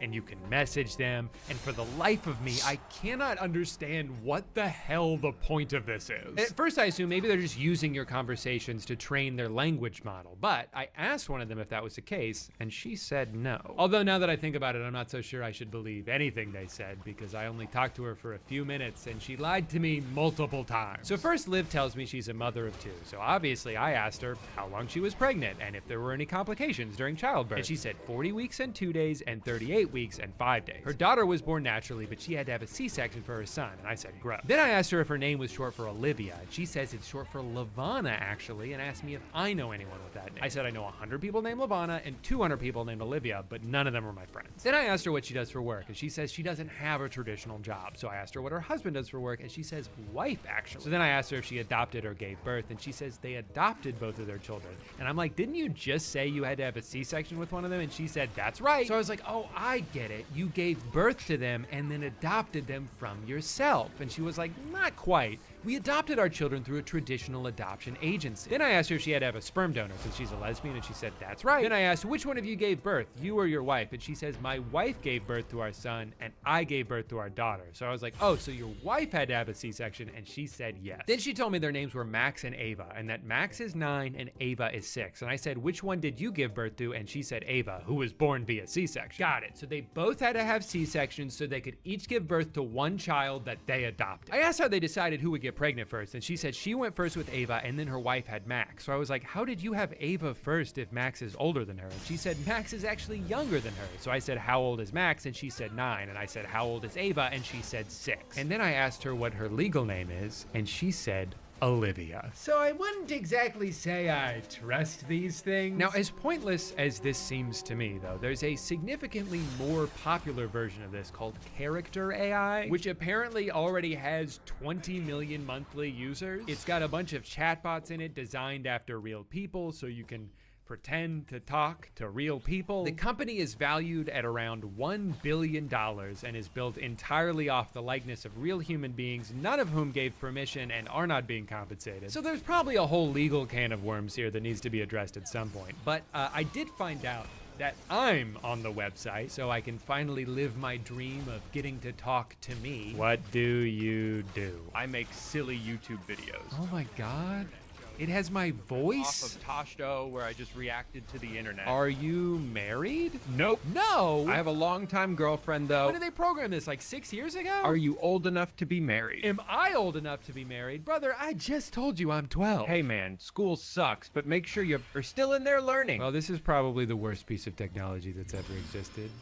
I do see one use for it, though. Can you tell me about today's video sponsor? Sure thing, big guy. This portion of the video is brought to you by SoFi, the ultimate finance app helping you bank, borrow, and invest all in one place. And we're also working together to give $10,000 to someone watching this video right now. Like me? No, someone else. But more on that in a second. SoFi checking and savings is great because you can earn up to 4.60% APY on your savings, which is 10 times the national average savings rate. That means in just 5 weeks with direct deposit, the money in your SoFi high yield savings account will earn more money than it would in an entire year with a big bank savings account. And you should be making your money make you money. With SoFi checking and savings, you get paid up to 2 days early, pay no account fees, and you can cash in on up to $300 when you sign up with direct deposit. And on top of all that, SoFi and I are giving away $10,000. All you have to do to enter is sign up for a SoFi checking and savings account with my link. That's it. Click the link in the description or scan the QR code on the screen right now to enter for a chance to win. Just make sure you're using my link because it's the only way to enter. Thank you SoFi for sponsoring today's video. Does that answer your question? Yeah, pretty much. Great. A couple weeks ago, I was looking for stock photos and I Of alleged police brutality, this time accusations leveled against the LA County Sheriff's Department. And a man who said he was held down and beaten by 3 sheriff deputies in Compton. An alleged gang of sheriff's deputies within the LA County Sheriff's Department known as the Executioners. The group that became the most dangerous is one we know as the Executioners. 3 deputies were beating a black inmate. He was handcuffed to the waist. The real badasses from the 200 and 300 boys wanted to go to Compton. Today, we take you inside the world of the LA Sheriff gangs, groups who have names like the Executioners, Vikings, Jump Out Boys, and Regulators. These men in uniform have been accused of everything from beatings to planting evidence to murder, robberies, and kidnapping. Now, these deputy cliques have long been an open secret in Los Angeles, but to those outside the LA bubble, No, they the get like reality gang is shocking. tattoos and everything. To investigate it's kind this of fucking properly, we assembled an expert cast of characters, starting with John Sweeney, the legendary attorney who has beaten LASD in court time and time again. Mark, a former deputy who went to prison for robbery while in uniform and exposed his life inside the departments. Paulina Juarez, an LA Central Jail chaplain of 19 years who saw the brutality firsthand. Alan Romero, a lawyer who represented 2 former deputies turned whistleblowers. And finally, multiple mothers, including one whose 120-pound son was beaten beyond recognition by 5 deputies. Join us today as we take a deep look inside America's largest sheriff office and the gangs that hide within its walls. Ladies and gentlemen, we have quite an investigation for ourselves this morning. And to me, this is a time to be in tip-top shape, mental focus, and clarity. There's an interesting supplement out there from the resin company called Himalayan Shilajit. And Google this for yourself. I mean, you can find it in WebMD, NIH, studies out there that this increases male enhancement, stamina, mental clarity, and focus. And this is what I do with it. I glob it up on this little serving spoon type thing. I put it in my hot coffee. I let it start to dissolve and disintegrate. And you know who takes this? Sherpas. Sherpas are some of the most elite athletes on the planet. These are the people that help lift packs up Mount Everest. It has fulvic acid with 85 minerals that help with hormone balance. This is gonna sound funky, but it also has micro gold particles, which is supposed to help with nutrient absorption. Guys, for someone out there that wants just that little more edge, this is something that you should consider trying. If you're out there feeling like crap, get your diet together, exercise together, and then sprinkle in supplements like this to take your game to the next level. And melt it off, okay? It's in the coffee, boom. I got my caffeine, I got my magic supplement right here, and I'm ready for business. If this sounds up your alley, go into my description, click the link, and get 10% off using my code TommyG off your first order. Let's hit the streets and start this investigation.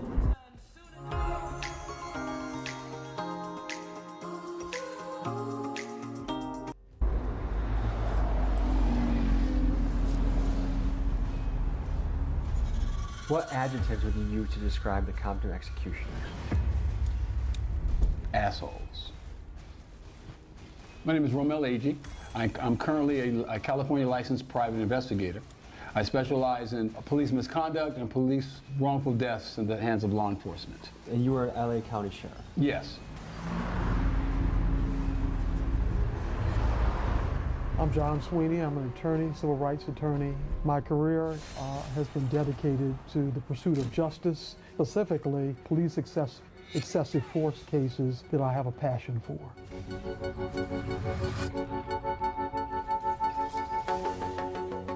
In the mid to late 90s, the Sheriff's Department took over control of the policing in Compton in the year 2000. Alan Romero is a lawyer who has represented two deputies who tried to blow the whistle on the Compton department. One of them was Officer Art Gonzalez, a Marine Corps veteran who spoke out against the executioners and was met with death threats. The other was Captain Larry Waldy, who says he was targeted by his fellow officers after he made it known within the department that he opposed the executioners. So what happened is you had some competing groups who were going to try and control the station. The group that became the most dangerous is one we know as the executioners.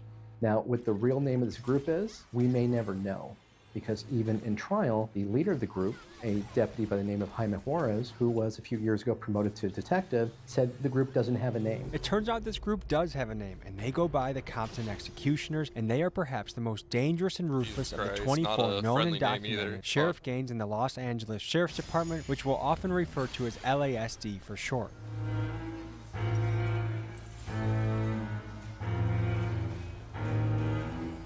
We're headed to the Compton station for you guys to get some footage of the exterior of the location where the executioners were housed. The recent LA County Sheriff explosion that killed 3 deputy sheriffs. Appears to be, quote, a horrific incident that killed at least 3 at a law enforcement training facility in Los Angeles. One of them was the deputy that shot and killed Robert Thomas Jr. The executioners started in the Los Angeles County Jail. Every deputy sheriff has to go through custody for training.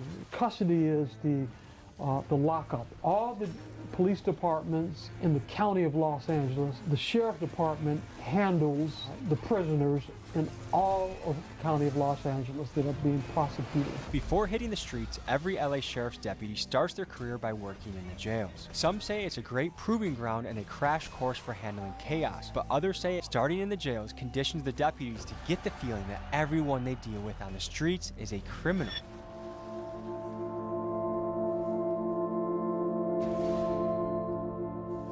Brother was killed in Pensions Detention Center March 3rd, 2017. They had originally told me that he had a seizure. He fell off a top bunk and then was pronounced dead. Did he have a history of seizures? No. As the time went on, I went ahead and got my own feeling that something wasn't right. So I did my own homework, found out that it wasn't a seizure, that he had been beaten to death in Wayside Detention Center. They said they didn't have any pictures. And I said, that's odd. So then at the end, I got all the pictures and that showed all the details. And what did you learn when you saw the pictures? That his teeth were kicked in, he had, looks like stab wounds, puncture wounds, and a lot of the details in the autopsy report, like broken ribs and stuff, it kind of made sense after.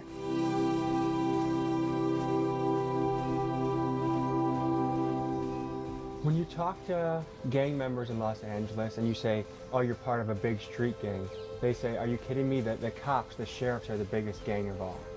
The only difference is that they have uniforms. Our next witness, Paulina Ward, served as a chaplain inside Men's Central Jail for over 15 years. Central Jail is widely regarded as the most notorious lockup in Los Angeles and a critical piece of territory for the LA Sheriff gangs. In 2025, it's already on track to become one of the deadliest years on record, with 26 inmates losing their lives so far. And after a long career inside the Central Jail, Paulino can speak on things that few other people can.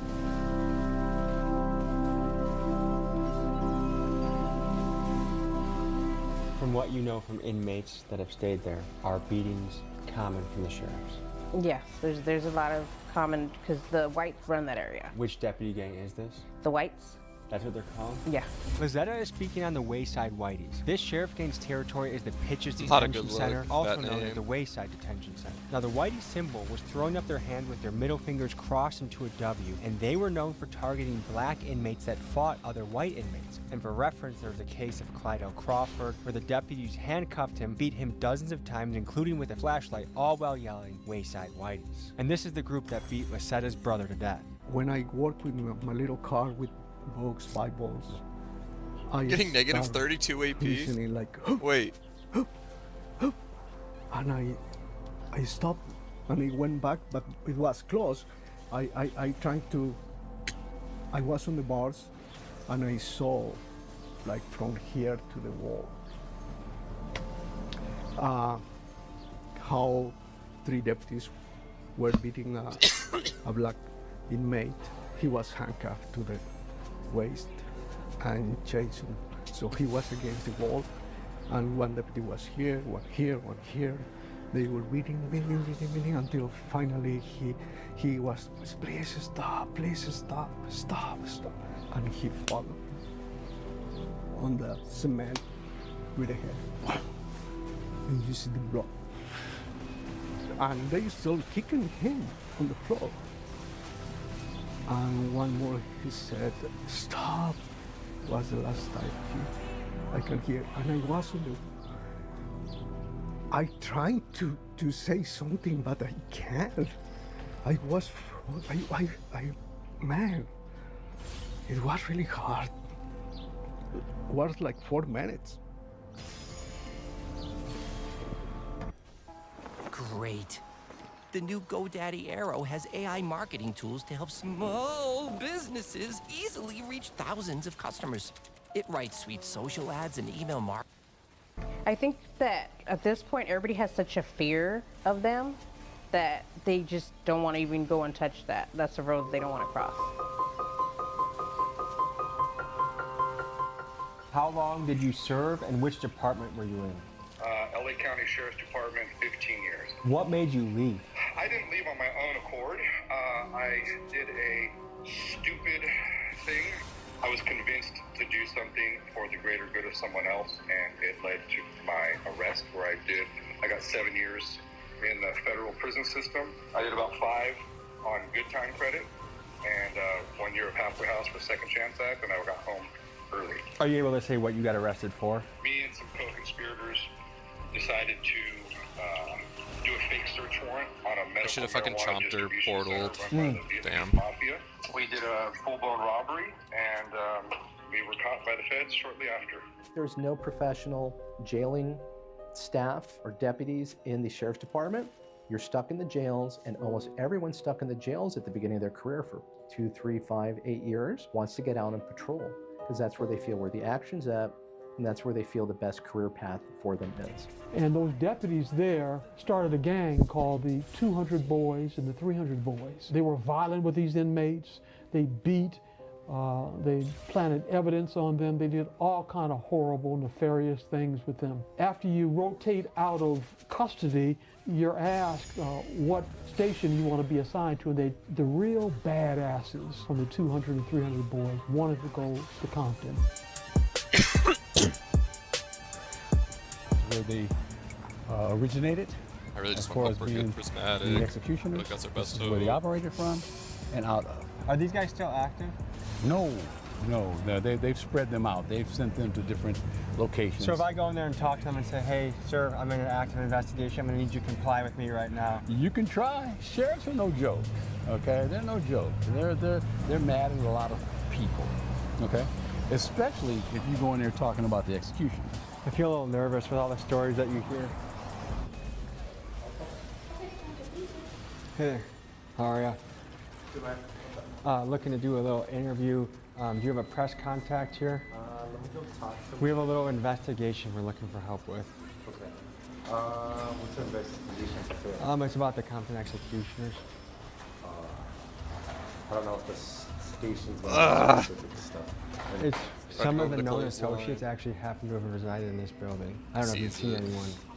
They have the skeleton tattoos with the AK-47s and then the Nazi helmet. I know nothing about it. Have you been in their presence at all? Like, you ever been with any of the known members? I have no idea. Okay, it's an active investigation, so. So far, we've mostly heard from the victim side of the story, and aside from Mark, it's been nearly impossible to land an on-camera interview with a current or former Los Angeles sheriff. However, I did speak with a couple off-camera, and here was their perspective. Every day, they go out and risk their lives against legitimately dangerous gang members who rob, shoot, and terrorize neighborhoods. And they say this: we enter the danger zone to take the fight to these bad guys. And yes, sometimes we get rough, but these are rough, dangerous people we are dealing with. And one surprising thing they also said is that the so-called sheriff gang cops are not the worst of the department, but the best, the bravest, because these guys are the ones most willing to go down and face the most dangerous guys on the street. And while this doesn't excuse the crimes of the sheriff gangs, it did give me an interesting perspective to think about from the other side of the coin. All right, now we're at the scene of Avery Cody Jr., where another murder by the LA Sheriff's Department occurred.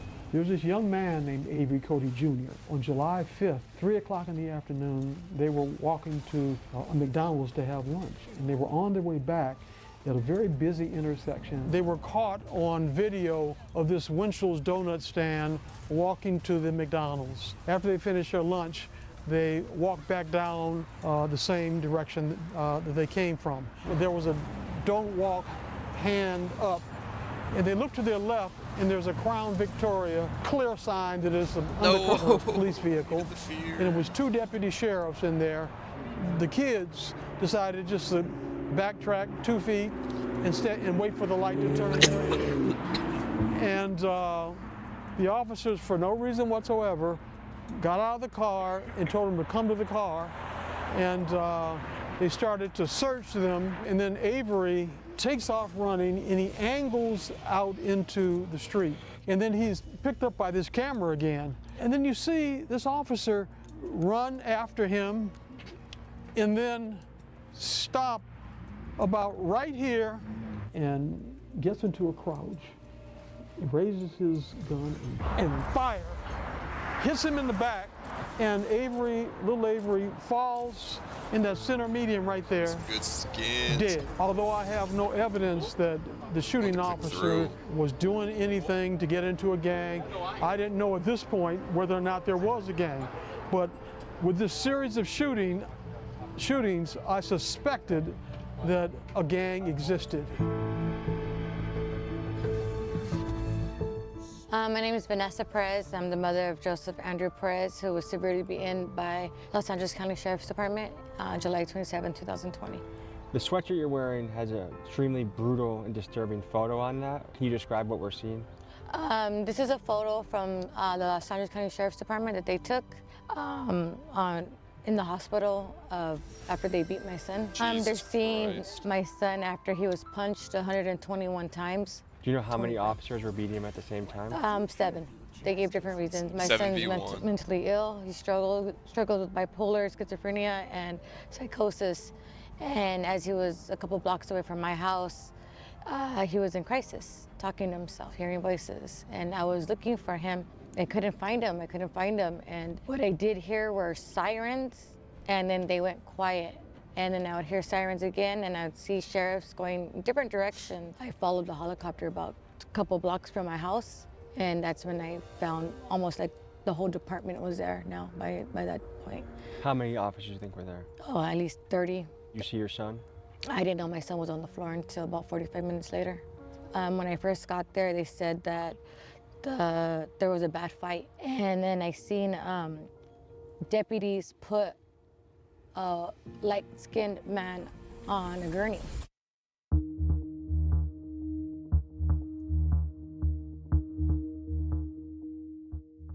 Under Section 186.22 of the California Penal Code, a criminal gang is described as an organization of 3 or more people that have a common name or symbol, have a pattern of committing crimes, and they do this either alone or together. And it seems clear to me that these sheriff gangs would indeed be looked at as criminal gangs under California law. Which brings me to the question of why haven't any of these groups been charged under the RICO Act? After all, that's what would happen if the Blood Serranos or the Hells Angels did the same exact things these cops are doing. This seems to be a serious double standard of justice. Tell me what you guys think in the comments.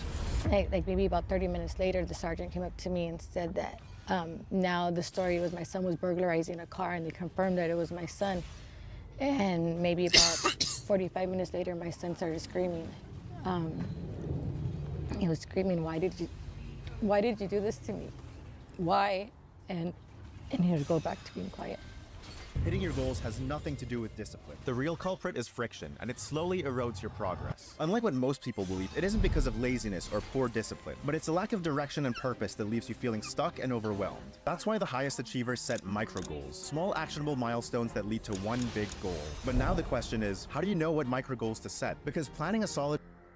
And then that's when I knew that was my son. Mark, were you in a sheriff gang? Was I? I was not. At one point, I was at Sentry Station, where the regulators were at. Go on. Within these departments, how common was it to be part of a sheriff gang? It's like a secret. You don't really know that they don't talk about it. It's like a station. You don't just walk around, hey, you're a f***ing regulator. But I think these guys, a lot of them that chase ink, they go there to get that tattoo. Once they get it, they feel super proud or whatever it is. And it could be raining and 50 degrees and they're wearing shorts and flip-flops so they can show their tattoo loud and proud. It's like, come on, dude, really? Have you ever attended an inking party? Now, usually at the off-training parties, when a group of guys get off training at the station, that's usually when they'll be their inkings are done at that same time. It's not done there. It's done afterwards. It's done usually in a dude's house or something to that effect. But I haven't been able to go to one of those myself because I wasn't invited to be getting the ink. But I know a lot of guys that did. Folks, the truth about the violent behavior you are hearing about is that within these departments, violence against civilians was not only encouraged, but celebrated. For example, Officer Larry Waldy testified that the Compton executioners actually held a party at a restaurant to commemorate a deputy-involved shooting. Another way violence was celebrated when a deputy would commit violence or murder against a citizen, they would sometimes host an event giving the man responsible a tattoo, which to me, it makes these deputy cliques sound no different than a common street gang. Almost like a so fucking there cartel. are significant legal barriers to investigating and holding officers like Jaime Juarez and the rest of the executioners accountable. One of the primary barriers is the fact that you have to get someone within the department to stand up and be a whistleblower. That's going to 100% destroy their career, and they have to know that at the point. And we had some really brave people. We had Larry Waldy and we had Art Gonzalez come through and do that.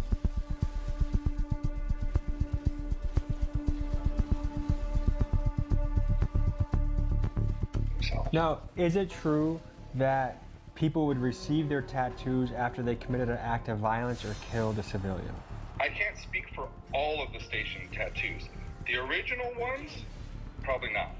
The newer ones that came after, yeah, I would say so. Then we got a case, the Dante Taylor case. And Dante Taylor was a young man who had 4 kids. Right now, folks, we are at the scene of where Dante Taylor was killed, and this is the case that broke open wide the investigation against the Compton executioners with their tattoos and their gangs within the department. I'm gonna let these guys take it from here. We're on the corner of Wilmington Avenue and Brazil, city of Compton. This area is controlled, or was controlled, probably still is controlled by the Cedar Block Compton pirate. Dante Taylor lived here at this location and was hanging out with his good friend, George Taylor. It was about dusk, and he came out of his house and walked northbound on Wilmington. He was encountered by 2 deputy sheriffs. This is Samuel Aldama. This is Mizraim Orega. They are the 2 deputies who shot and killed Dante Taylor. They stopped him, asked him if he was on probation. He said no, took off running. He was on his way down to that liquor store. I'm sure it's still there. He was stopped right around this area, maybe in this block, and then the deputies claimed that he pulled out a silver pistol and didn't point it at him, just took off running. My investigator, former Deputy Sheriff Ramel Ayyy, interviewed several witnesses along this street. Is that correct? Correct. I talked to the neighbors here. A few of them talked to me, said they didn't see anything, of course. Okay, that's typically what happens in neighborhoods. I wasn't able to talk to anybody until we actually got over to where the shooting took place, where somebody actually responded. They didn't know anything along the way, but over on the other side of the wash. On the side of the wash, they did tell me that they did not see a gun. how these cop gangs really affect our communities, especially communities of color, is that they're not going to follow the law. They're not going to follow instructions from their superiors. They're going to go out there, they're going to beat up whoever they have to beat up, they're going to tackle, they're going to accost people without reasonable suspicion to try and get guns. That's their main thing, they want guns. Sometimes when they would lose people on pursuits, they would call in ghost guns. They would say, yeah, man with the gun. So of course every unit responds to find the person with the gun, and it turns out there's no guns. Can you speak to the practice of planting evidence by the Compton executioners? What came up over and over again is they say that the person had a gun and that the gun's not found, but they claim that that was the justification for them using force against them. This is so bad. You know, you had a lot of that type of stuff going on. I mean, they're gonna get caught no matter what. If you're planting dope, I mean, I remember seeing a couple of shootings where they thought there was a gun. They shot the dude, they thought he had a gun, and he didn't, and all of a sudden, a gun appeared near his hand. Hey, how'd that get there? Fell out of the sky?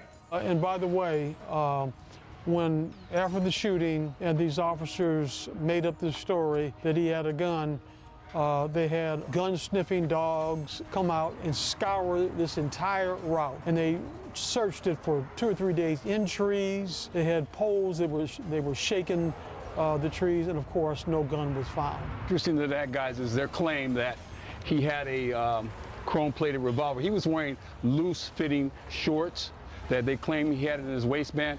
If you're running with those, that's not going to stay in your pants. And in doing so, they went across the bridge here, they went around the corner, and that deputy that was on foot claims that while chasing him, Taylor pulled out the gun, showing the gun again, and that's when he believed his life was in danger and shot at him. The other deputy hears the shots, they corner him, and they riddle him with bullets. They shot him, and he runs back toward the wash, and the deputy waited over this side of the wash, shot at him and hit him in the leg, wounded him. He tried to go back through the fence. By this time, the other deputy had approached the wash and shot him, and he laid down on the ground. In a forensics show, they stood over him and shot him several more times. Let me ask you this, Ramel. Why is it important for police to have grow visibility and dominate AI search with SEMrush Enterprise AI optimization, track and compare topics, mentions, and sentiment to outperform competitors and ensure when placed a gun in his hand at this point? So they could justify shooting because they're going to say that his life, believing that he was going to fire at him to protect himself and others, he shot. While we were filming, a few youngsters with connections to the neighborhood Pyrus came up to see what we were doing. So I decided to ask them their thoughts on this story. Here's what they said. What do you guys think when you hear of the sheriff's gangs being able to just kill people and get away with it? Like, what does it make you feel? It makes me feel angry because it's like they make it seem like we the most dangerous ones when the whole time it's right in front of you. Like if you check a lot of these police people tattoos, it's a lot of gang naps. And they always have an excuse for what they do. Like literally, like I thought he was reaching. I thought the whole time he was just walking home. Good reason for them to shoot at them, kill them, you know. My dad said they used to treat him foul. If he had like some weed in his pocket, they'll throw some more. They'll say like it's more than 2.5 grams, so he could go to jail. Like. What did happen to them as a result? They both were investigated, but ultimately the DA didn't press any charges against either of them. But the New York Times did a ride-along with Aldama and Orrego before this ever happened. And they made clear that they think of the community that they police not as their own community. They talk about African Americans in disparaging ways, even in that interview with the New York Times. John was the guy who broke the whole gang story open. At that one deposition they took of Aldama, where he got Aldama to admit that he had this tattoo. When we took the deposition of Samuel Aldama is the deposition that really cracked this case and exposed this whole sheriff gang thing. Nobody had ever heard of this execution. Nobody had ever known their name. They were an extremely secretive group. I asked the same question of all the cases I just told you about. I said, do you have any tattoos on your person? He said, yes, I do. I said, why don't you describe them? I said, first of all, where are they? He said, they're on my arms. One of them, he said, is a St. Michael's, I think he said, tattoo. It's like the patron saint of police officers to protect them. The other one is on his other arm. He said it was a family symbol or something, you know, I love my wife or something like that. I said, Deputy, what about the one on your leg? And he started gulping, and his jugular started throbbing. I knew I had something. As a cross-examiner, I've cross-examined hundreds of people over the years. It's a skeleton. Oh, okay. And I knew that all those gangs, the base is a skeleton because it symbolizes death. And he goes on to describe this sinister tattoo with this Kalashnikov rifle, AK-47. On the magazine of the rifle was the Roman numeral XXVIII, which stands for the 28th substation of the Los Angeles County Sheriff's Department, which is Compton. That's on the magazine. He has a Nazi helmet on with CPT, which stands for Compton. He's surrounded by flames, which symbolizes he's emerging from hell. Very sinister tattoo. It goes from his knee all the way down to his ankle. That is the first time it was revealed to the public that there was a sinister gang within the city of Compton. I mean, I think when anyone sees these tattoos, you wouldn't believe that this would be on a police officer's body, especially with a Nazi helmet and flames. And as someone who grew up thinking of the police as the good guys and the very Hollywood idea of the police as the good guys, I was shocked when it became clear that this was not a one-off, a rogue deputy. This was a part of a pattern and practice. They shared the tattoos and they were sequentially numbered. It was shocking. You might be wondering how many Compton deputies are tied to the executioners. Inside sources estimate that of 100 officers at the station, about 20 are inked members and another 20 are prospects or close associates. That's nearly 40% of the station. And for perspective, even during the height of the Catholic Church's scandals, only about 6% of the priests were implicated in wrongdoing. To put this another way, imagine calling 911 in Compton and having a 40% chance that a gang member in uniform shows up to the scene. What does that make you think that these guys in broad daylight, after the beating or the killing of a citizen, are having beers, getting tattoos, and celebrating together? It's the biggest gang in America. Now, do you know the names of the deputies involved in this beating? Yes. Can you say them? Yeah, Sean Merrick, Abraham Rivera, Jake Adamo, Sebastian Pomba, Vincent Rodriguez, Paul Sedana. Did any of these guys get in trouble for this? Not that I'm aware of. A write-up? Not that I'm aware of. They all played the victim. In the police reports, they paint a narrative as if my son was Rocky Balboa in his prime, Mike Tyson. You know, every deputy claims that he beat up each deputy. Each deputy says they were beaten. One said he screamed, "I believe my hand is broken." How do you think he broke his hand if he did? Probably from the 20 to 30 punches he gave my son to his head. Where is your son today? My son right now is incarcerated. Go to PC-69 when you That's are crazy. charged, when the cops charge you for beating them up. Oh, so he got charged for this? Yeah, he got charged for that. Not only did he get a beating, but he actually got charged with the crime of beating them. He got sentenced to prison. They ended up giving him the county time. He did his 2 years county time, but he was sentenced to 3 years in state prison. So he got the shit kicked out of him and then got sent to prison for it. Do you think anyone will ever be held responsible for this? I hope so. What do you say to the people that say these cops are dealing with very violent street gangs? You kind of have to recruit monsters to fight monsters. We're better than that. And I think, I mean, especially, like I said, I've been on both sides, and I do think most police officers, law enforcement, and people who train law enforcement care deeply about following the Constitution and doing the right thing and not becoming a monster.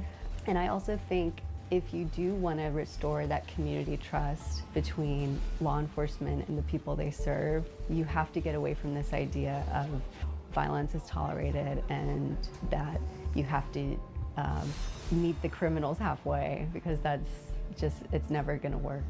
The last thing I got for you is this. People say, you know, to be a police officer is to protect and serve, and when you have these gangs, they're kind of violating their initial oath. What do you think about that? It's kind of a tough question to really answer, but I will say it does essentially if they make it that way. having a tattoo and being part of a group of fellas that, you know, if you're just proud to be a deputy sheriff, and I work this station, and we all survive some kind of shooting or some casualty, or we're just here just risking our lives on a daily basis, and we're just trying to be the best cops we can, great, so be it. But once they start taking off and doing thuggery, that's when their oath has been, you know, upended. When you were in, what % of the sheriffs would you say questionable on the bad side? Let's say there's 100 deputies. I'd say 25 of them are assholes. That's a pretty big number. That's a pretty big number. Yeah. And that those 25 can rack up a lot of civilian incidents. A lot, man. And the other 75 suffer greatly. Yes, because we get the brunt of going out on a call and being called assholes and being disrespected. Do you have any reason to believe that this behavior, this gang behavior within the sheriff's department persists even today? The two other sheriffs that we had before, I think it's hard to say what the actual sheriffs were doing. The deputy sheriffs we know from the whistleblower what they were doing. What the sheriffs were doing, they were doing nothing to stop it as far as we could tell through all of our discovery. Sheriff Luna, the current sheriff though, I think has taken a much more proactive approach to this, and I think there has been a change in culture in the LA Sheriff's Department because of it. It does seem like things are changing for the better. I think so.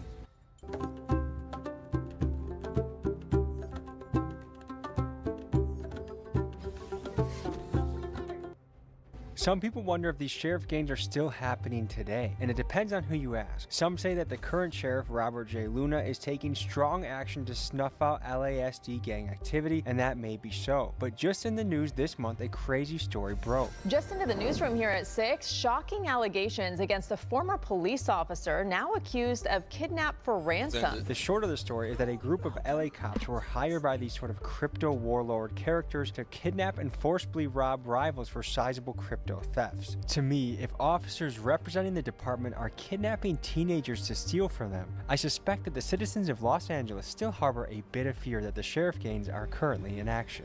The fact is, the cops that participated in these gangs to beat, rob, plant evidence, and murder the citizens that they were sworn to protect are clear-cut criminals, and unfortunately, most of these guys will never be held accountable. And this is anyone's guess, but are the bad sheriffs out there? Are they 1% of the force, 10% of the force? It's hard to say, but it does leave an ugly taste in our mouth when the people that enforce the law on us are not held to the same criteria that we are. The uncomfortable truth is you see this double standard a lot with law enforcement. I mean, look at who goes to arrest workers at Amazon or Starbucks when they have their union protest. It's the cops who have the strongest union structure in the country. And don't get me wrong, I am a big fan of good police officers, and I think we need these guys urgently more than ever in our society. But I believe in the old Spider-Man movie quote that with great power comes great responsibility. So folks, I hope we've given you something to think about in this episode, and I want to give a special thanks to Andrew Callahan and his team for helping plant the seed of the idea for this topic to cover. I love you guys. See you next week.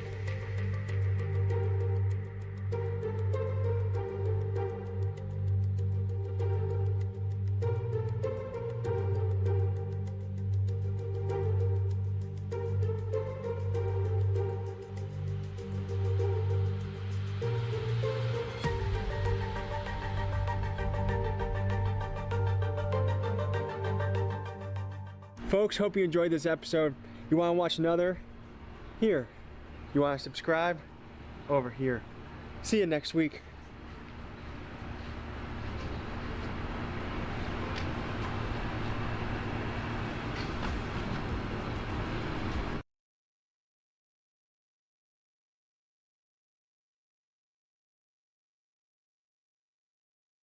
Staying on theme of horrible drivers making terrible decisions, yesterday I talked about the lady who wouldn't stop texting and driving and then crashed the rented vehicle. Today I want to talk about Jeffrey, the boy wonder who won't stop drinking and driving. Did you just get into an accident? No, I need you to stay over here. No, you can't go back in your car right now. Because it's not safe for you to go in your car. Nope, can't go in your car. Oh, I can't. Nope. No, you can't. Oh, I can't. No, you can't. You're just in an accident. Oh, it wasn't. Nope. When I saw this Midwest safety clip for the first 2 seconds, I thought for a second that it was Jokic. I thought he went from buckets to brewskis here. It turns out it is a gentle sir named Jeffrey.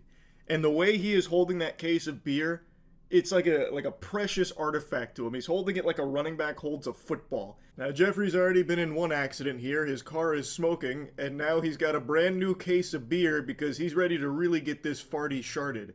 He very much already seems sloshed, and an officer's like, "Don't get into the car, Jeffrey. You've been in an accident. You can't do that." And he's like, "No, I'm good. I'm getting in the car. You can't stop me. This is my beer and this is my car. You do the math." I can't go. No, do not go. Do not go. Get out of your car. Get out of your car, sir. Get out of your car. You're being detained. I need you to get out of your car. Get out of your car. Get out of your car. Because you ran into a different car. Stop recording. The suspect is able to turn the officer's body camera off. When the officer is able to reactivate her body camera, the suspect has violently backed up and then takes off, prompting the officer to initiate a pursuit. I don't know if this was a calculated move from Jeffrey here. Maybe he's a and just it's like a precious artifact. Did you just get into an accident? No, I need you to stay over here. No, you can't go back in your car right now. Because it's not safe for you to go in your car. Nope, you can't go in your car. Oh, I can't. Nope. No, you can't. Oh, I can't. No, you can't. You're just in an accident. Nope. When I saw this Midwest safety clip for the first like 2 seconds, I thought for a second that it was Jokic. I thought he went from buckets to brewskis here. It turns out it is a gentle sir named Jeffrey. And the way he is holding that case of beer, it's like a precious artifact to him. He's holding it like a running back holds a football. Now, Jeffrey's already been in one accident here. His car is smoking, and now he's got a brand new case of beer because he's ready to really get this farty sharded. He very much already seems sloshed, and an officer's like, "Don't get into the car, Jeffrey. You've been in an accident. You can't do that." And he's like, "No, I'm good. I'm getting in the car. You can't stop me. This is my beer and this is my car. You do the math." I can't go. Nope. Do not go. Do not go. Get out of your car. Get out of your car, sir. Get out of your car. You're being detained. I need you to get out of your car. Get out of your car. Get out of your car. Because you ran into a different car. Stop recording. The suspect is able to turn the officer's body camera off. When the officer is able to reactivate her body camera, the suspect has violently backed up and then takes off, prompting the officer to initiate a pursuit. I don't know if this was a calculated move from Jeffrey here. Maybe he's a high-tech hacker and just went into the mainframe here, scrubbing the body camera footage, getting rid of the evidence. Or if he was just like fighting back and just started like poking at the body camera and happened to turn it off. But regardless, the footage is gone from the archives here, and he was able to punch it in reverse and then just peel out. So then it was time for a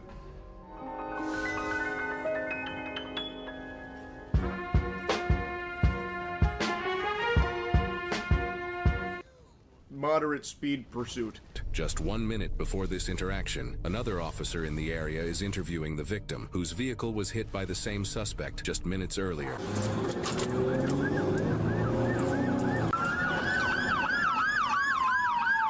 They're pursuing southbound on Abbey. There's 3 Sheffield. I'm just staying back, blocking traffic. Slow speeds, 30 miles an hour. Almost hit one of the units. Continue. Most of this chase happens at approximately 30 miles per hour, so my little game theory here is that he activated cruise control and just started fucking pounding those voodoo rangers in the passenger seat. This man was probably butt chugging as much as he could, knowing full well this was probably the last time he'd have the chance to do that for a while.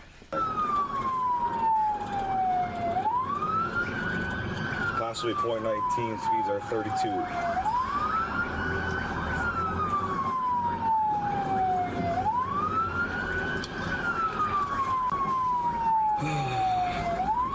Alright, we're coming up the Gulf. A big sigh from the officer here. So you can see Jeffrey's not exactly staying in the lane.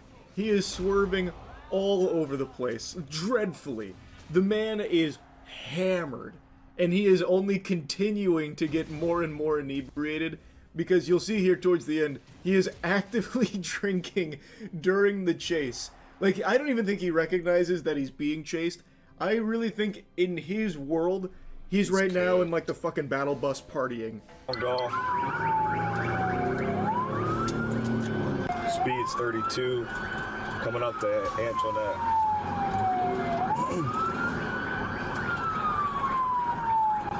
He's all over the road, definitely .19, I'd say.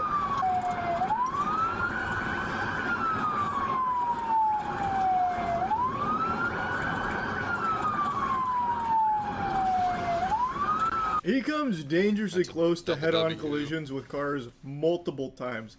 I can only imagine what it was like to see this unfolding as you're just like driving home at night, and there's this fucking lunatic just going like this with the steering wheel coming right at you. That must be terrifying. Also, I tell you what, those mailbox must have been sweating seeing this douchebag coming through. The amount of times he gets close to kissing those mailboxes is astounding. He is like right next to them, shaving them with his car so many times on this chase here. Still northbound, passing Hemlock.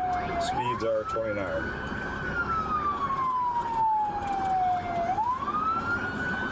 We're passing Hemlock, speeds are 30.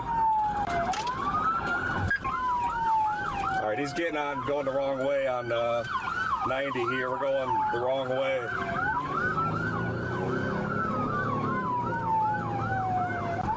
After a slow stroll around the area, taking us on a bit of a tour, he finally decides to just go the wrong way on the highway, and that's when the officers decide, we've got to do something about this. Now it's even more dangerous, so now they're readying the pit maneuver. If you can, be very careful on this.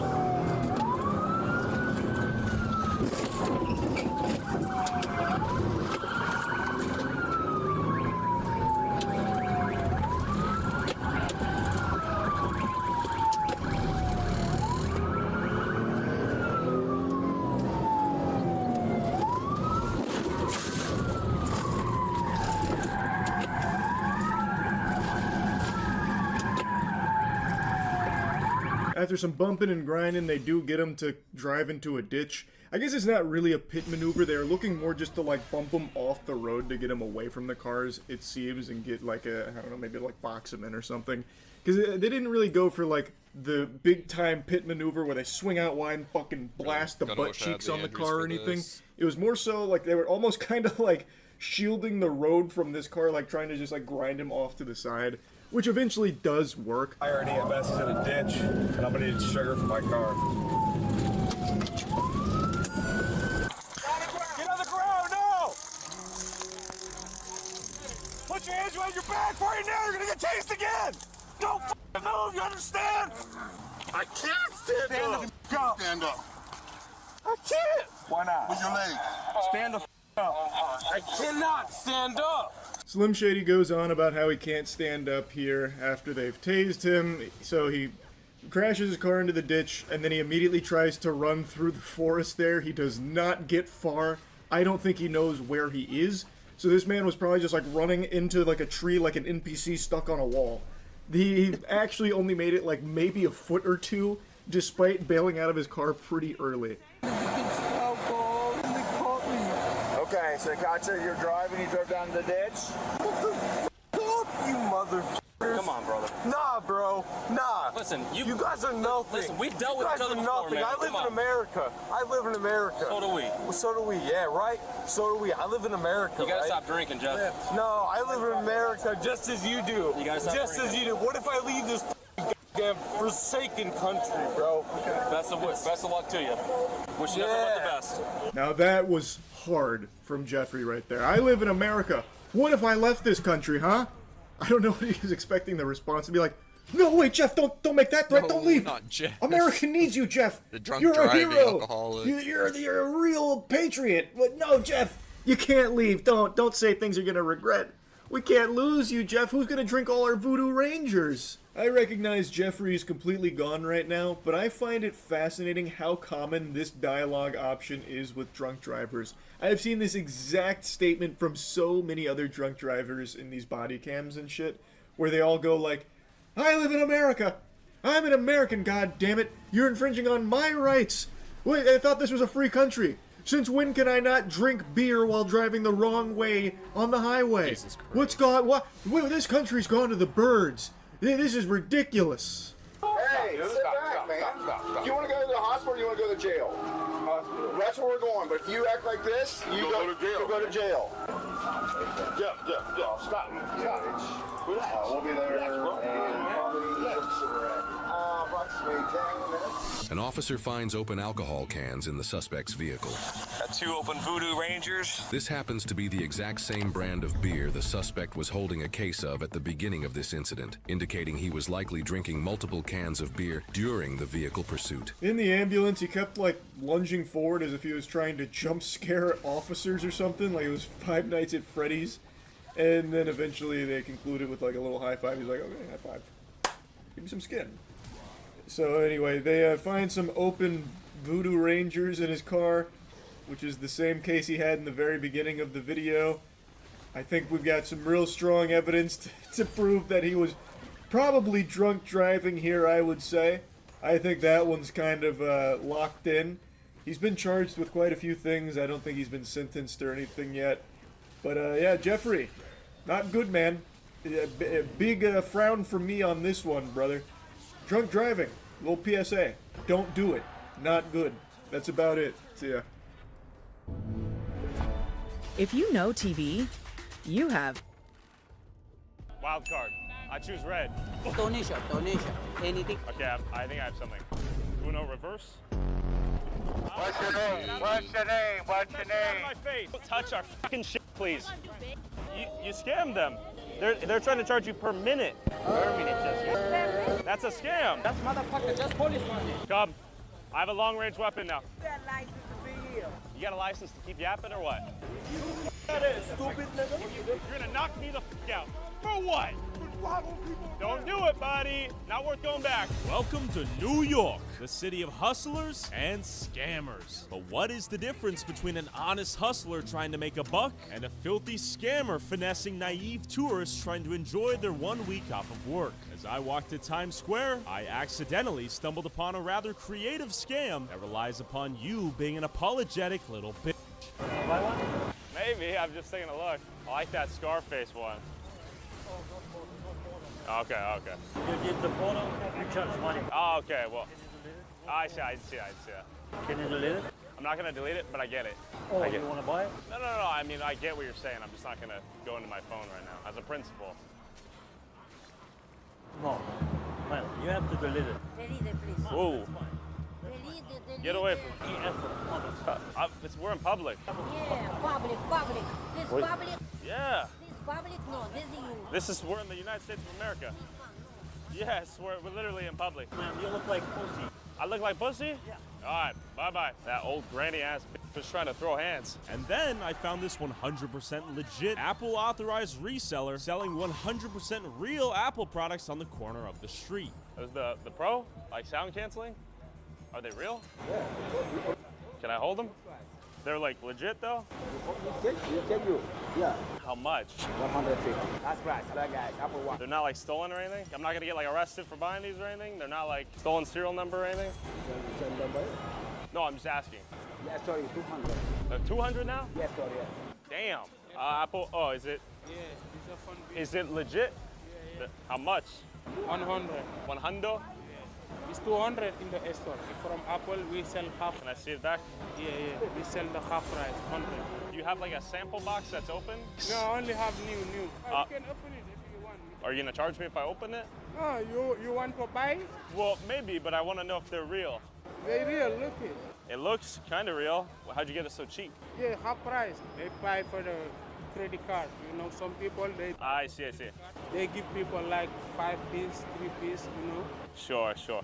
And I mean, if they're fake, we can negotiate maybe a different price. Give me 140, no problem.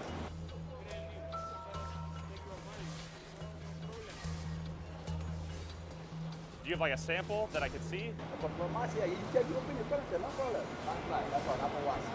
I'm just trying to figure out if they're legit. That's what I'm saying.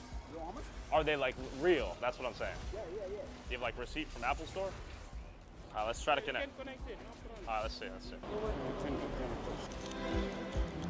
They're not showing up. They'd show up as the AirPods if they were legit. Because you don't connect it for the ball, you know. Sometimes they connect it for this one, this machina. Yeah. You see here. I'm a little bit sussed out. I feel like it's too good to be true. You feel me? No, bro, it's a good price. No, 80. But why so cheap? Why so cheap? Bro, I told you, bro. But where you get them? Where you get them? From Apple. You get them from Apple? Yeah, man, not me. Who gets them from Apple? The other people. Bro, I can't talk to you. That's it, bro. You wanna buy? $100, $100. I'm trying to make sure it's legit. That's what I'm saying, bro. It's not your business, man. Oh man. If you wanna buy, buy. That's it. Now, I'm probably gonna skip.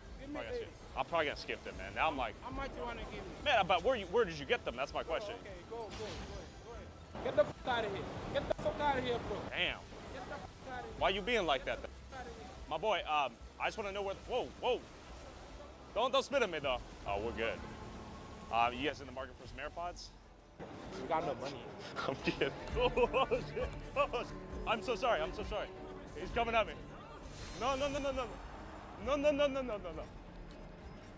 For your time. Wild Probably card. the craziest city on I earth. choose red. Oh shit. All right, we gotta go. You guys raising money for gun violence? Racism, gun violence, homeless. Racism? We just talked to him, remember? Racism too? You guys raising money? I got a donation then. We just talked to him, remember? Uno reverse. Oh, +4. How much does it cost to stop racism? Yeah. A couple $1 million, man. What is the hustle we're out here doing today? My music. For the donations? Yeah, just my music, though. I promote my music. That's how I promote. Build a website you love with Wix. For your words, create your brand, your opportunity, your breakthrough. Feeling a vibe? Run with it. From can't look away to gotta have it. Make every detail yours. Bring out what's hot. Remove what's not. Crystallize it. Instantly set a tone that speaks in your voice to your audience. My music, you know. Okay, fair. Man, you know. You don't have to donate, but you could. You don't gotta donate nothing. Okay, low key, you pretty chill. I sat in and out of jail since I was 18. Violating peyote piss, couldn't stay clean. Since the youngin' in the game trying to make green. Strapped up with gun silencers and M-beams. What are some of the hustles and scams we should look out for out here in New York City? The monks. Is it for free? Donation. Oh, it's money? Anything. Okay, I have something for you. Peace and love. Put a donation. Wait, are you a monk? Your mom? Yes. Are you a monk? Okay, I'll put my name. Peace and love. Put that, yeah. At the U.S. Yeah, it's U.S. Okay, love. I mean, I want love. Peace and love. Peace and love, okay. Yeah. Anything, put a donation. Put that, yes. Oh, you're giving me for free? Donation. Anything. Okay, sorry. Uno reverse. Okay, thank you. I have a question though. For monk, is it against monk Buddhist order to take money? After getting reverse Uno'd, he continued on in the legacy of the enlightened Buddha and began to successfully collect donations to support his temple back home. Let's see where he goes. So I told my cameraman Pasha to gang stalk him with a camera and to see what this monk's daily scam routine looked like. His smile soon faded to rage, and he truly hated the camera.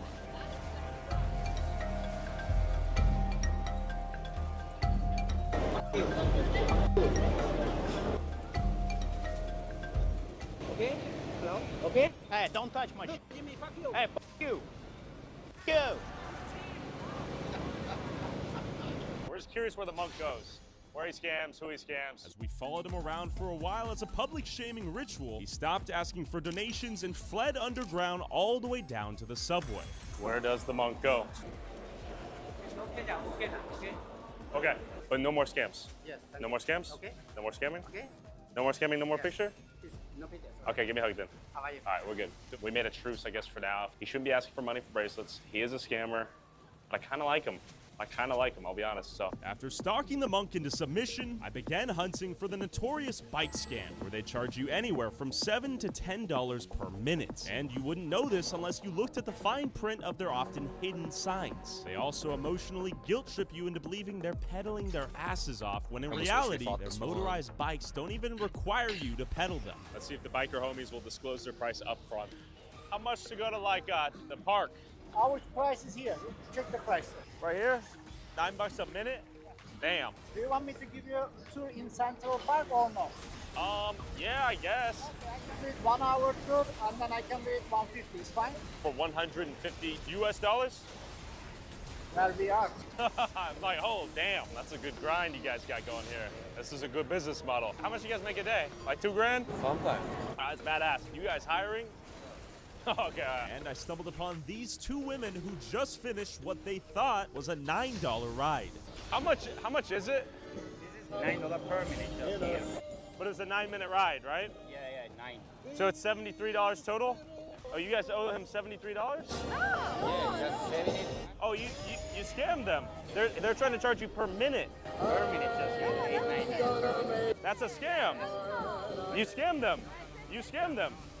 Did you tell them? 1 second, just here. They're trying to charge them $9 a minute, $72 total. They thought they were getting the ride for 9 minutes. So he's trying to charge you. Yeah, just here. How much? You finessed them. 1 second. You finessed them. Understand? I think you meant $9 total. Yeah. If you believe he's scamming you, you can just walk away. Because you're getting nervous now, and I'm like, are you a scammer? Just here. How much paying just here? What's up in this shit? We're doing a video on scammers in New York City. Just what's up in... And I think you're scamming. No. Because they didn't know you. They were take 2 feet back. Fine. Just going. No. What's up in this? Yeah, strip. I'm just watching. Just watch. Motherfucker, just going. Don't get crazy. Just motherfucker, just policeman. Come. I have a long-range weapon now. You're scamming these poor ladies and you know it. You're scamming them. This is blood money. He's gonna hit the camera. This is blood money. Give him 10 bucks. He'll be fine. It's a motorized bike. He didn't even pedal. Just watching to you, motherfucker. They clearly didn't know. Can you just here for the come here? They escaped. They only paid 10 bucks. Thank God. Don't take these bike rides. If you do, negotiate the price beforehand. This is some bullshit, though. How much, my boy? I saw everything. I understand what's happened over there. I think that he's trying to trick with you. Like, no, he doesn't explain to maybe. They clearly didn't know they were paying 9 bucks. I understand what's Do you tell people what they're paying per minute? Okay, so that's transparency. Yeah, that's the purpose. I think he didn't tell them, though, and they were confused. And I think that's a little slimy. And kind of like, surprise. Nobody like right now. Nobody likes surprise. Everyone's poor. Everyone's trying to make it. I mean, you have to play the game, so clean. He's definitely. He knows.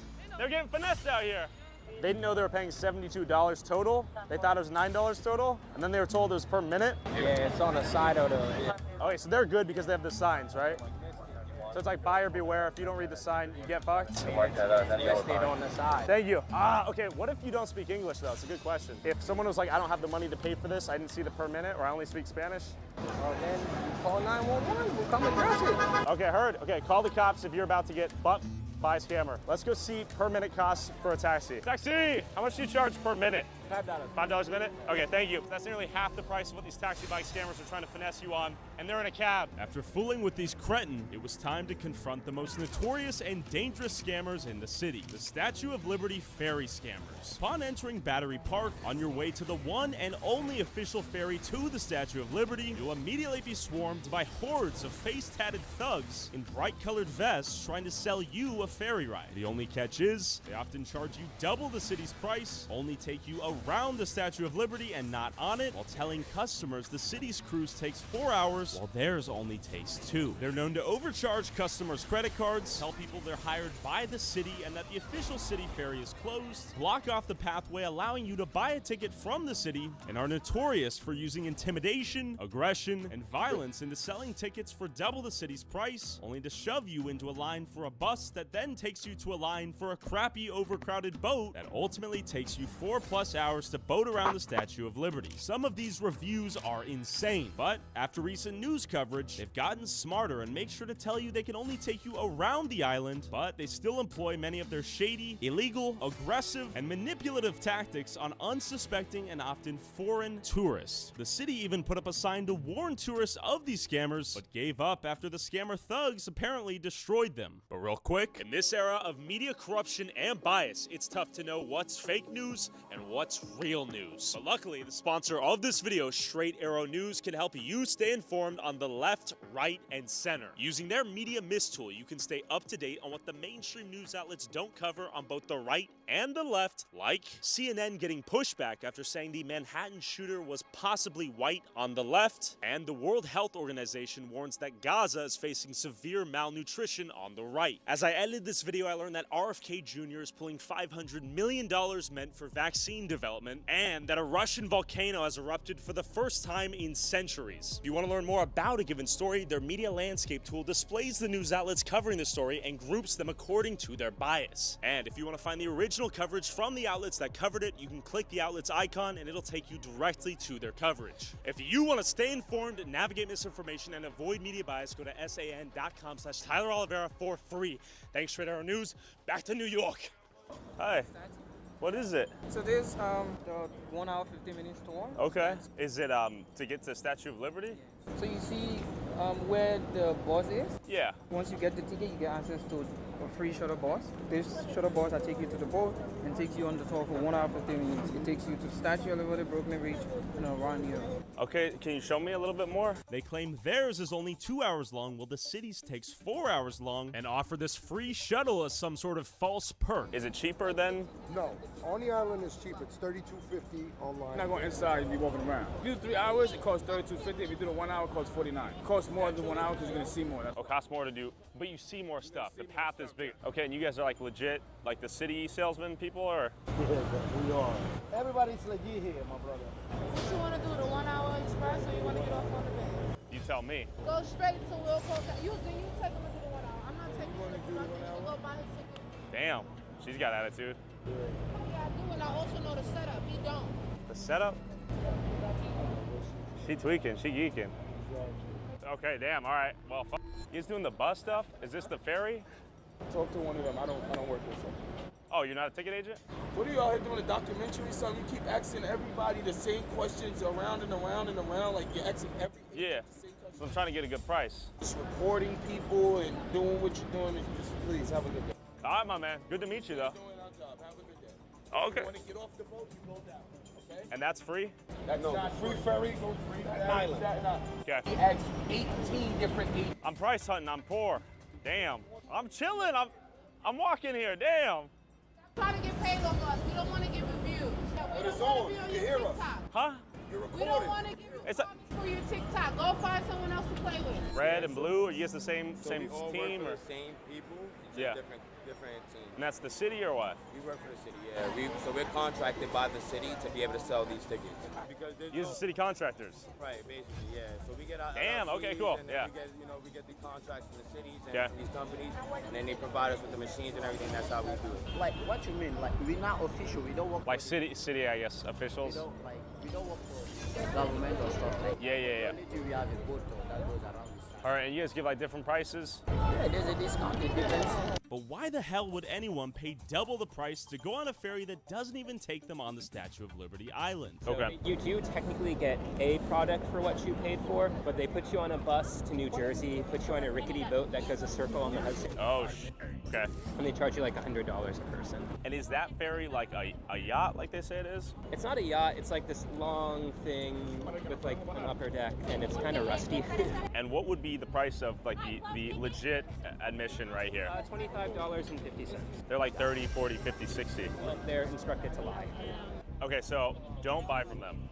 They're pretty pushy though. Yeah, they put a visitor in a headlock the other day. What did the visitor do? Refused to buy the ticket? Yeah. They try to stop people from entering Battery Park. There's only 3 entrances to the park, and they control 2 of them. So they kind of control like the choke points, right? Yeah, because our jurisdiction only extends this far, like to the dock. Yeah. And then Scribe is how 4 million people turn processes into step-by-step guides. The hardest part of any job, I don't care where you work, is answering the same questions over and over.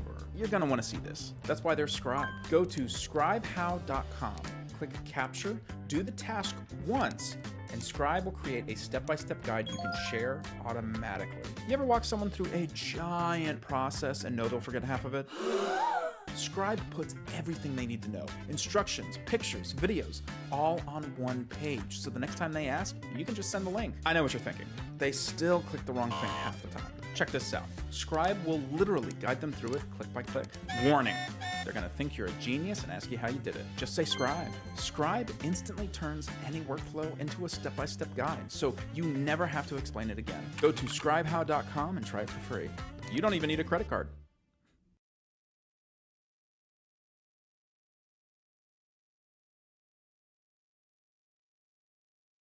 Why don't you put these signs like all the way out there? Because then they rip them apart. Oh, they destroy them? Yeah, the cities put signs out Okay. too, but they take them down. Because we're the feds right now, our budget for signs has been removed. It is 0 right now. So would you say some of them are scams, or they're all more or less a scam by virtue of like lying through omission, or? Some of them are straight up scams, as in they are illegal. Some of them are intentionally misleading, but technically legitimate businesses. The last I heard, at least the one that takes you to New Jersey, they don't really get you close to the statue. They just go up and down the Hudson around Midtown. It's 25 minutes. There's a ferry every 25 minutes. Oh, so I wouldn't be stuck on there for 4 hours like they say? No.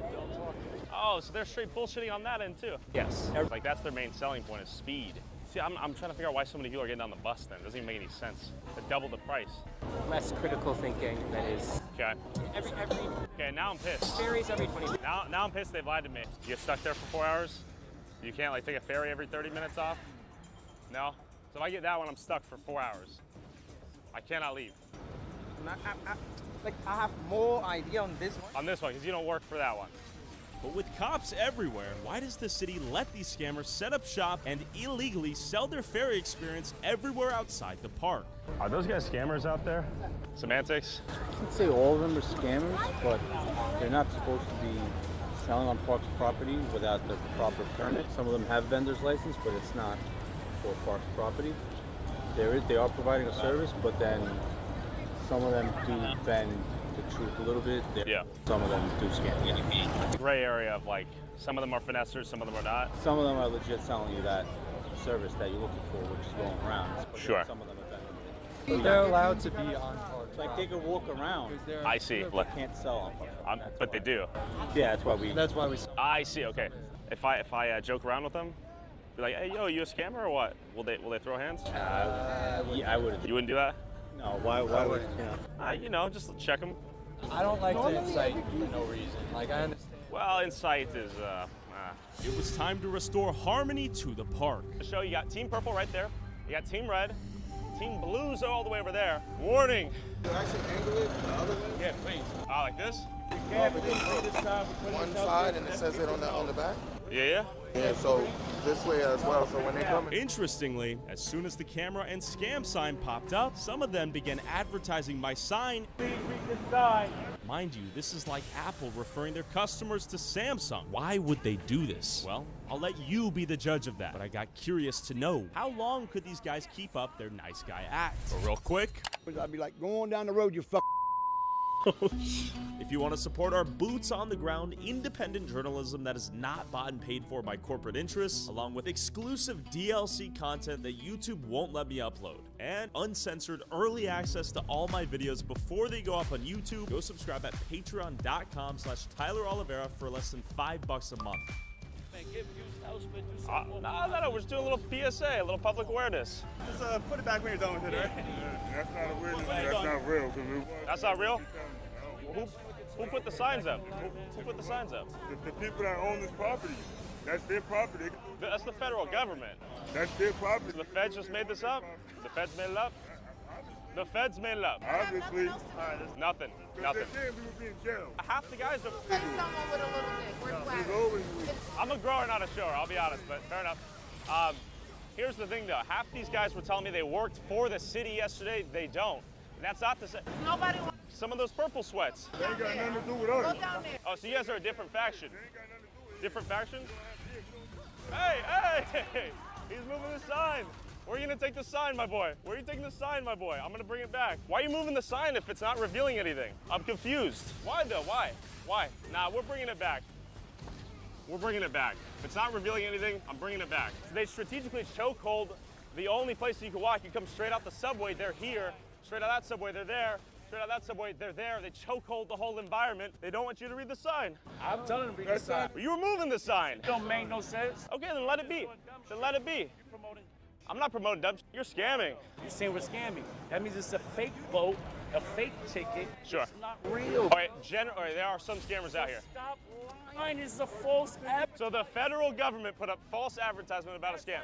To the back, so No. They told me they put it to the back because you guys kept destroying them. Get up out of here. Here's my question though. If this sign is inaccurate, why is it a problem that it's there? No, I have no problem with Okay, the so sign. we're cool then. So look, Yeah. yeah, what I was saying is, I was trying to tell you to actually put it that way so that the people that are coming that way can see it, and everybody can see it as well. I don't care what. Okay, respect. Read the sign. Now they're forced to acknowledge the truth. Go over there, it's half the price, and you can get on and off every 30 minutes. Yeah, go over there. Keep walking that way, all the way over there. You can get the official ticket online. You don't have to buy from them. Just take the YouTube channel, move it over. Why are you tweaking though, if this isn't the truth? Go suck dick. Come on now. It's not fully illegitimate per se, but there's an official means to get on the island if you guys are trying to get on the island. How you doing, man? Appreciate you, bro. Say he's gonna find out everything about you. Fine, come kill me. Find my address, I guess. Just cap. But why would he need to find out everything about me? Has nothing to do with being black. You're crazy, bro. Black, white, brown, orange has nothing to do with color. When someone says, I'm gonna find out everything about you, it implies a little bit of a murderous or violent intent, in my opinion. Are you guys legal ticket vendors? You guys are legal ticket vendors. Okay, then it doesn't apply to you, right? So you can get it for half price over there through the official vendor. Okay, we got that forced honesty now. I like it. That's why I got your man right here. I got your man right here. Got me on Star. I want to be famous. So you can get on and off the trolley over there. Don't touch me. Don't touch me. Don't touch me. Don't touch me. Why are you touching me? Why you don't interrupt me when I'm doing Don't touch me. Don't interrupt me. Don't touch me. Last time you're gonna touch me. What are you gonna do? Last time I'm gonna touch me. Because I'm gonna do my job right, and I'm gonna do it right here in front of you on your YouTube channel. You're telling the truth, but you want to get views off of this bullshit. Don't touch the sign. He says if I interrupt him again, he's gonna do some. So I just want to let you know, I'm not touching the guy. All right. Read the sign. Read the sign. Read the sign. Read the sign. There we go. Read the sign. It shouldn't make them so upset. Read the sign. Read the sign. There we go. He's joining in. This is good. Super, bro. Fake. What's fake about me? What's fake about me? Fake. What's fake? Fake gay dude following you around. Ouch. Work here? No, I don't work here. This is a sign made by the federal government. You go all the way over there, you can get your ticket for 25 bucks. Apparently there's a ferry on and off every 25, 30 minutes, half the price of these guys. You don't have to buy from them if you want to go onto the Statue of Liberty. What's up, girl? Yeah, he acted like he was gonna buy tickets. What are you doing? I'm raising a little public awareness, but they're in on it now. We're making friends out here. So we're just holding the sign out here, chilling. If it doesn't apply to you, it doesn't apply to you. You know what I mean? Yeah. What about those who don't want to go on the island? I'm asking What the Oh, fuck? no, it's a valid question. I think everyone, no, 100%. Everyone has full authority to spend their money however they want. So can I ask you, how long you been out here? For a week? 2 days? Like 5 minutes. Just today? Yeah, just today. Here, you keep getting in front of the sign. I'm just gonna move it a little bit. Now you, oh no! All right, no. Dang, you are. And the police are right here. We are able to ask questions. And I'm able to not answer you. You know how the First Amendment works? So then I don't have to move in front of the sign then? 100%, my girl. Of course. Imagine being able to build an app with your name on it, just by thinking about it. Meet Base 44, a complete AI creation platform. You are a smart cookie. Simple question. Want to dab me up? I want to know. All right. Why are you getting in front of the sign? Because I'm asking a question and I feel like you're ignoring me. You asking a question? Yes, I'm asking you questions. I want to know what's going on. I work around the area. I don't work with them. I doubt it. Police is right there. Why are they? Let's see what they're saying. I'm curious. Fly on the wall. I can lick my ass too. Let me ask your name. What's your name? John Doe. I wouldn't touch this though. I wouldn't touch this. Sorry. Oh, man, back up, sister. Back up. Let's go. I'm talking to them, and I advise you to back up. I'm in public. You can invite me to do whatever. I can do whatever. Congratulations. No one wants to touch our fucking shit, please. I'm not gonna do anything. So I'm a law-abiding, good citizen out here in New York, chilling, all right? Why are you so defensive if you don't work for one of these organizations? You're straight tripping, girl. You are straight tweaking. You're geeking. Get her a geek bar. It's an expensive camera. That's worth more than her life. Camera, yeah, expensive. Oh, you're real classy, aren't you? Oh, I'm harassing you. The victim, you're the victim. You're crazy. In any other real world, you'd be arrested for being a psycho, you know that? All right, sorry. Oh, I know what I'm doing? She's the victim? We live in a backwards society and you facilitate it. First Amendment, I didn't antagonize her. She was gonna hit the fucking camera. What were you gonna do? She was gonna hit the camera. No, you guys were gonna stop her when she hit the camera already. I'm trying to protect my personal property because apparently I have to. What you do, what you purposely do is, you had the right to film, you purposely do it because you don't get a rise out of them. So wait, do you prevent crime or do you write reports after it's happened? Prevent crime when you're causing it. That's... Oh, I'm causing crime. How am I causing crime? You had like 1 HP. Unbelievable. It's tragic. All right, then arrest me for the crime I've committed. Being a weirdo isn't a crime.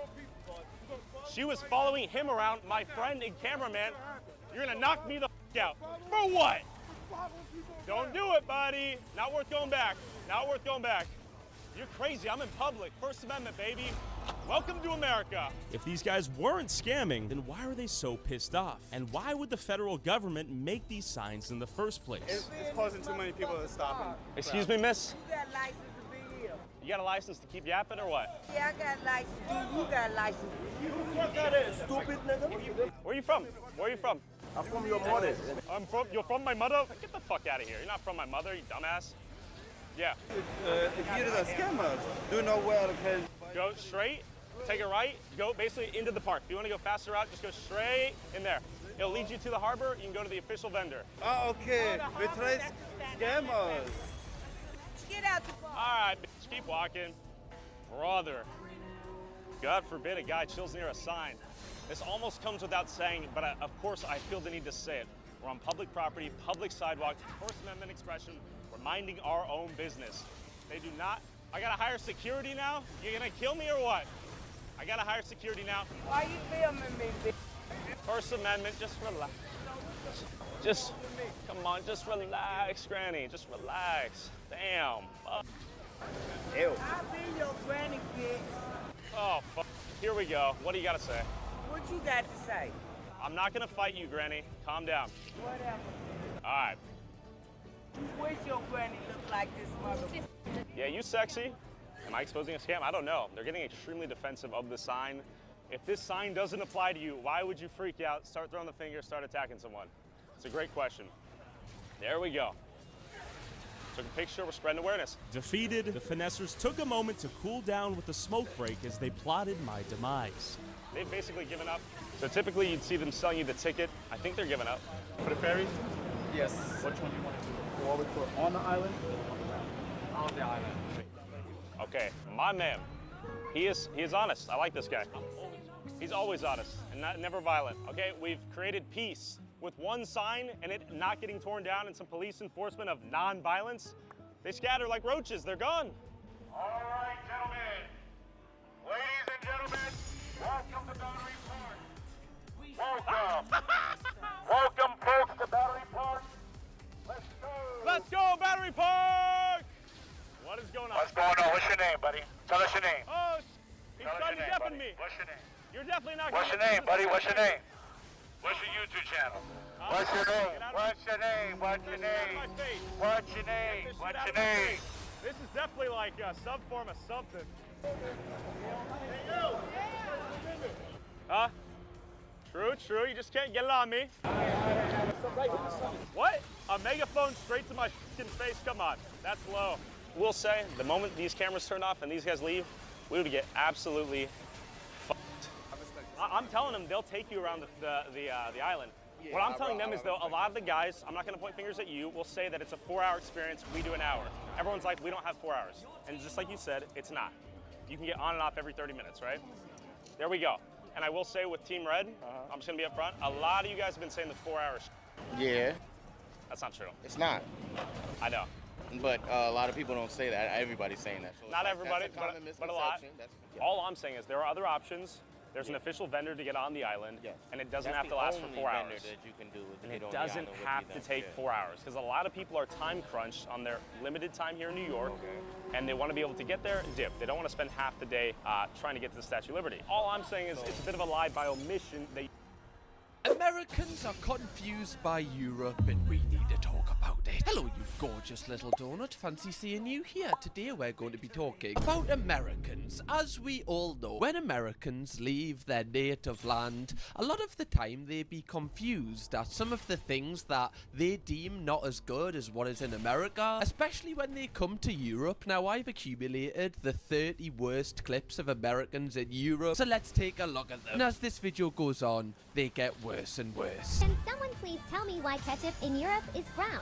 Why is it not red like American ketchup? Where does the brownish color come from if ketchup is made from tomatoes?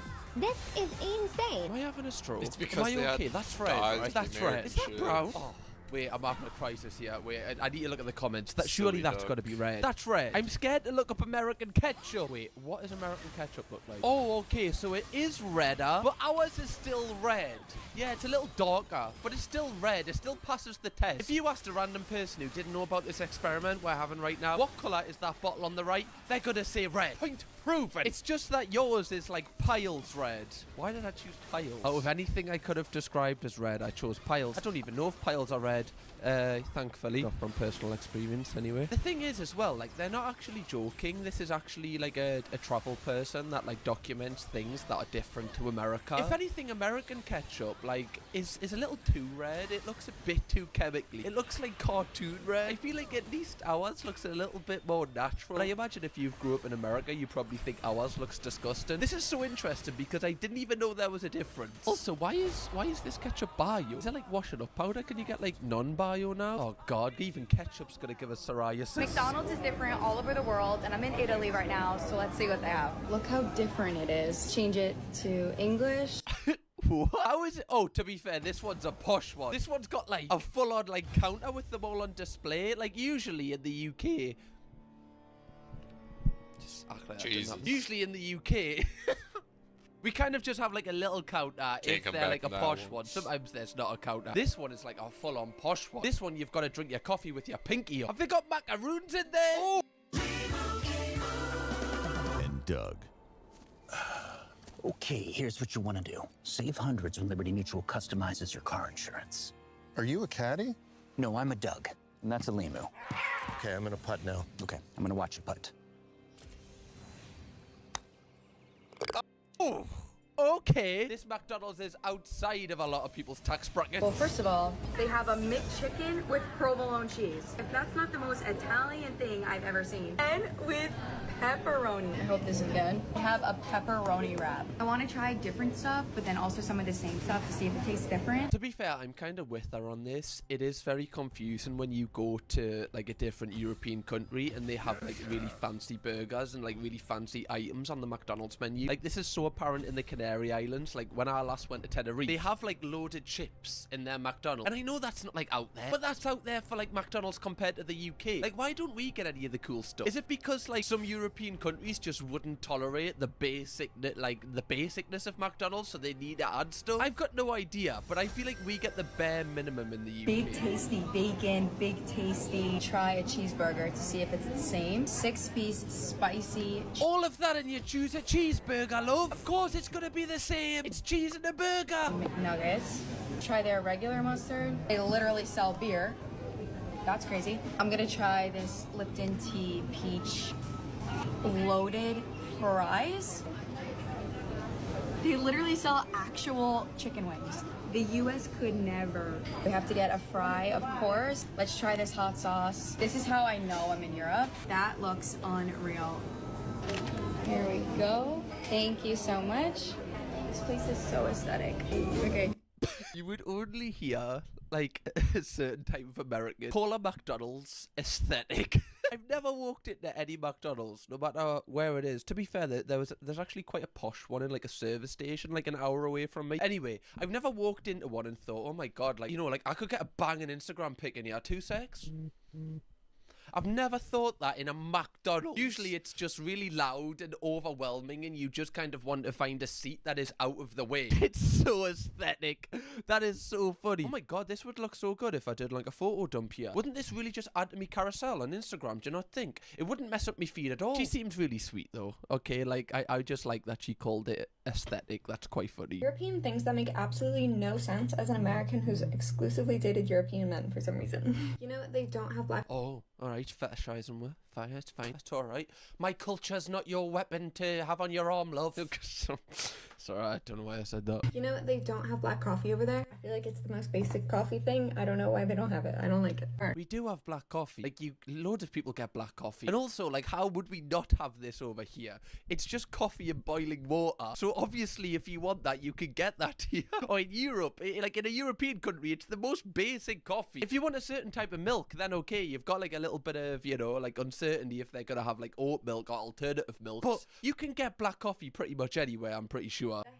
Heavy eye contact when you like cheers with your drink. It's so intense and scary. In England specifically, people are always yelling at each other. Is that true? When you cheers? I feel like I'm looking at the glasses, making sure that, you know, I don't spill mine. You know, if it's quite a lot of people. Like Chloe told me that apparently if you cheers and you don't hit the, you know, the glass on a table, that's like 10 years of bad. it's not helping her. So.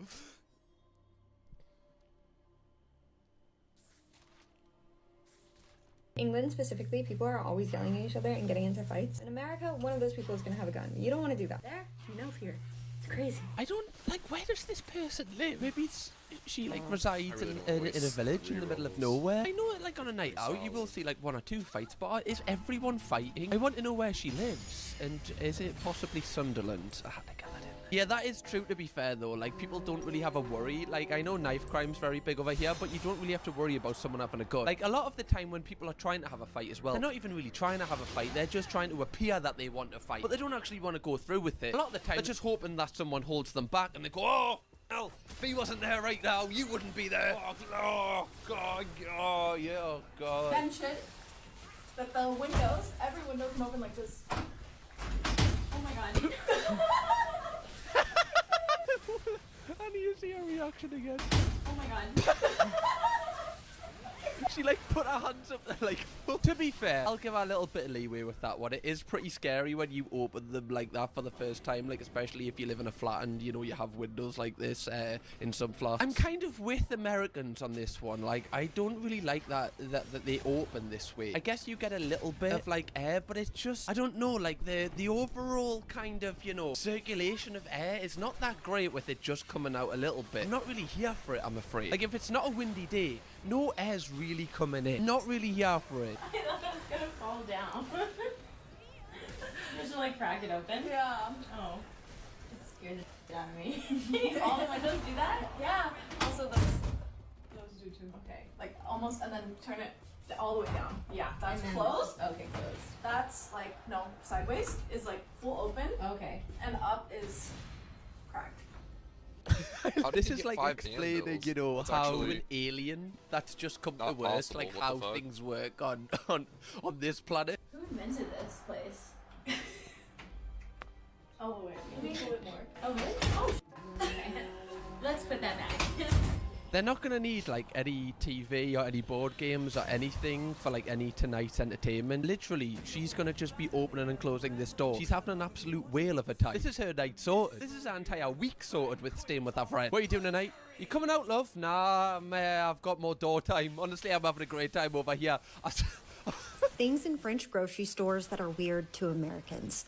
There are no low-fat products. In America, you find reduced fat options everywhere. Not here. The thing is, though, like, and again, don't take my, you know, expert opinion on this, but in America, a lot of, like, low-fat products are actually just pumped with a lot of, you know, other harmful things, so a lot of, like, countries in Europe just don't supply them because they're not actually better for you just because they say low-fat on. Some of them will be. Like, some of them, obviously, like, they'll say on the label, less fat, but reading the chemicals, there's actually so much more in there. Again, it is obviously case by case, but I think that's why Europe doesn't stock as many. Despite the fact that they are all slim. Eggs are not refrigerated. They're just sitting on a shelf, completely unbothered by the concept of salmonella.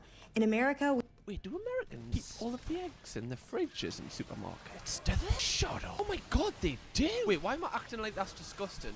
I don't really understand why. Like, when I go to Aldi, okay, like, they're obviously just in the middle aisle. I just pick them up. But then I take them home and put them in the fridge. I guess it's because they last longer, but why aren't they just in the fridge in the first place? So, wait, why am I teaming up with the Americans here? I've never seen eggs in a fridge in any supermarket that I've ever been to. That's so odd. Also, does anyone else do, like, the egg test? I don't know if this is me revealing myself to be a bit disgusting, but, like, before you buy eggs, obviously you, like, lift them up and you kind of have to inspect each egg to make sure that, you know, someone hasn't just kind of, you know, just went in and just went... That was a boring story, Cam. Okay, now who was gonna tell me that every country has a national flag? What the fuck? What am I working with here? Why do you live on a continent too, you know? Like, does Mexico have the same flag as what? North, like, it's America does. And in South America, Brazil. That's a rough Peru, representation. Chile, they all have different flags. So why wouldn't different countries in Europe not have different flags? Did you think there was just like a European flag that every single country just uses as their own just to save time? I can't wait for this guy to find out that, you know, countries in the UK actually have like 2 flags. Obviously, we have like the Union Jack, and then we all have... Mazda gives you more. More comfort. More room, more peace of mind. When you leave nothing out, there's more to move you. Discover more at the Mazda Summer Sales of like our own individual ones as well. I thought American flag was like, I thought we were the only country that had an American flag. You are. Like, you are. I can't believe that this guy's being serious right now. Am I getting rage baited? Or is this guy actually being deadly serious? Judging by the comments, I think he is being serious. I don't know if I'm getting... It's that dumb. I don't know if I'm getting rage baited. But this is... I've seen multiple videos of Americans not actually believing that different countries in Europe have flags. So I'm kind of coming into this with like a bias that of course he would think this. Of course America is the only one with an American flag. Yes. Yes, you're right on that one. You're not wrong. If this was the chase, if this was the cash raiser in the first round of the chase, you would have added £1,000 in the bank, fella. After living in Australia for like 3 or 4 months, Australia has their own flag. And it looks so cool. It looks way better than ours. It's so crazy. It took them that Does long. do other countries have flags as well? Or is it just Australia and the United States? Cause again, is this... You can't just Google stuff, you know? Like, this is one thing about TikTok that I feel like is definitely going to change for the next generation, like how they go about things. I see so many people in TikTok comment. They'll ask a question, which they could easily find the answer out in about a couple of seconds on Google. They could instantly find the answer, but they wait hours for someone to reply the answer. I'm like, why are you asking this question? Like, can you not just go and, you know, possibly find out yourself? Do you have to have somebody else tell you? And it seems like this strikes again. Like, this guy isn't a rage bait creator. He's like he just makes videos about Australia. I'm actually gobsmacked here. Strange things in European supermarkets that confused me as an American expat. All cereals in Europe are super plain and boring. I have to disagree. Right, I have to disagree. Come to me with that opinion after a bowl of Cookie Crisp. I'll wait. I'll wait. I'll wait. Is Cookie Crisp American? I might have just... But Weetabix. Have you ever had Weetabix with honey or... Weetabix with a bit of honey on... Don't chat to me until you've had Weetabix with a bit of honey on, okay, love? Right, then come back and call our cereal boring. As well, it's good for you. Give us a bowl already, Brett. Honestly, I could, like, I don't know, I could take on a whole army by myself, right? And still have energy left to come back to this TikTok and commentate. I don't know. That joke kind of fell flat at the end there, didn't it? I'm trying, guys.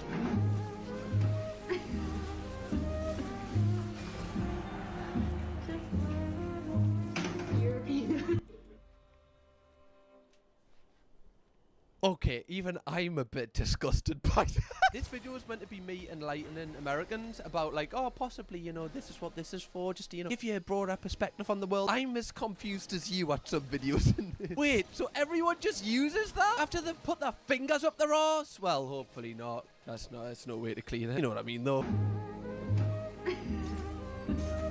So is it just like a towel?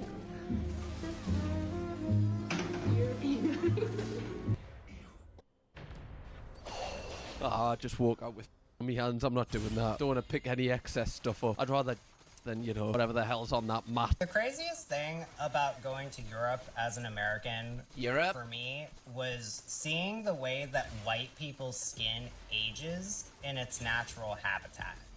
Because I've lived in California my entire life, and my skin has visible sun damage everywhere. Like, you know, there's these sunspots, these freckles, these like really fine lines that come from tanning and burning and blah, blah, blah. And everyone I know who's white, who has lived in the same area, they have a similar situation. If you look closely, there's sun damage all over their skin. I'm not saying it's a tragedy.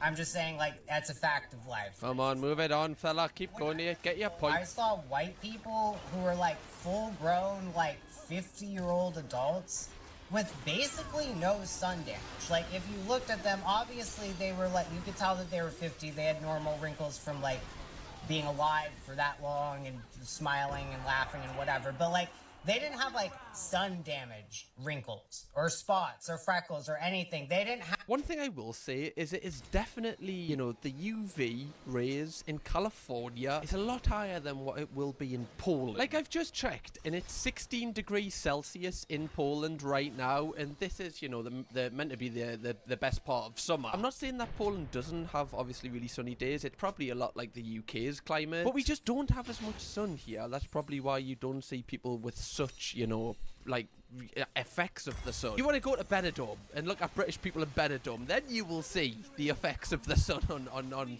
European people's skin. People that aren't used to that climate. Have like any of this stuff. They were just like flat white.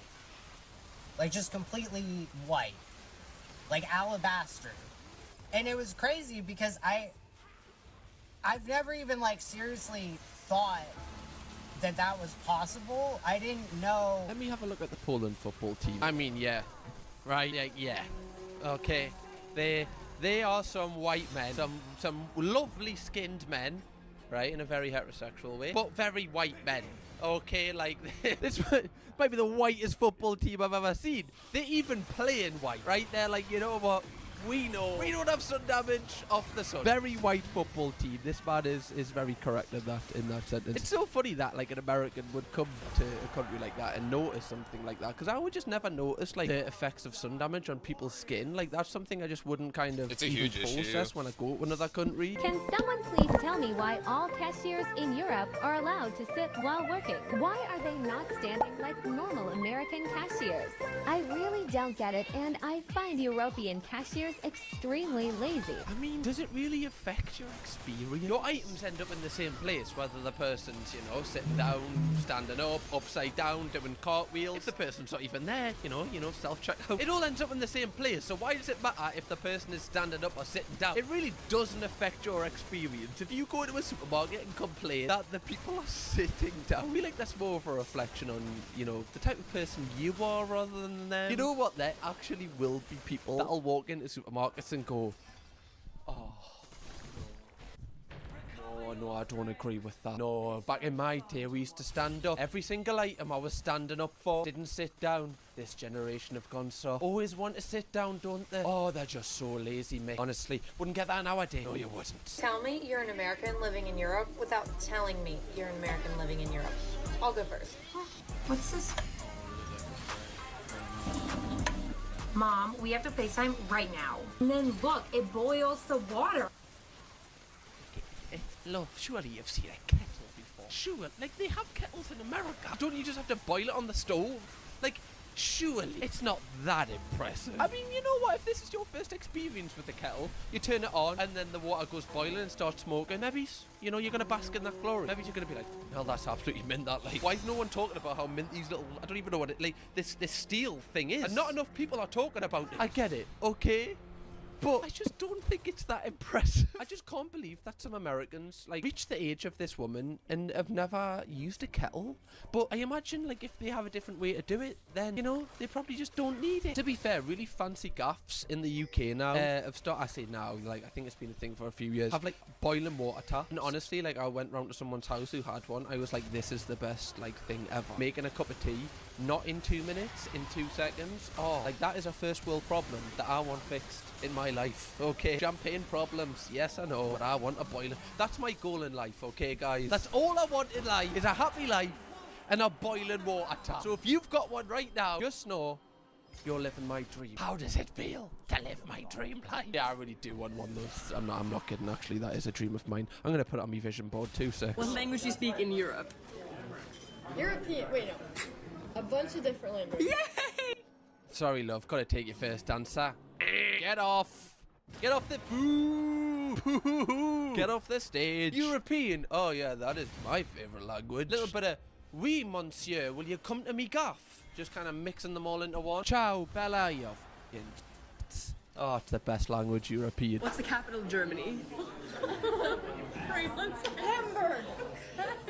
Is that right? No. What language do you speak in Russia?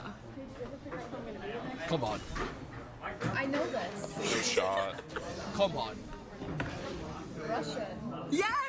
I'm trying to see this from a bird's eye, right? Because if I just talk from my perspective, I can easily just go, oh, you're so stupid. But I wonder if it's just because they don't learn this. So then they overthink it when it's actually a really easy answer. What's the capital of France?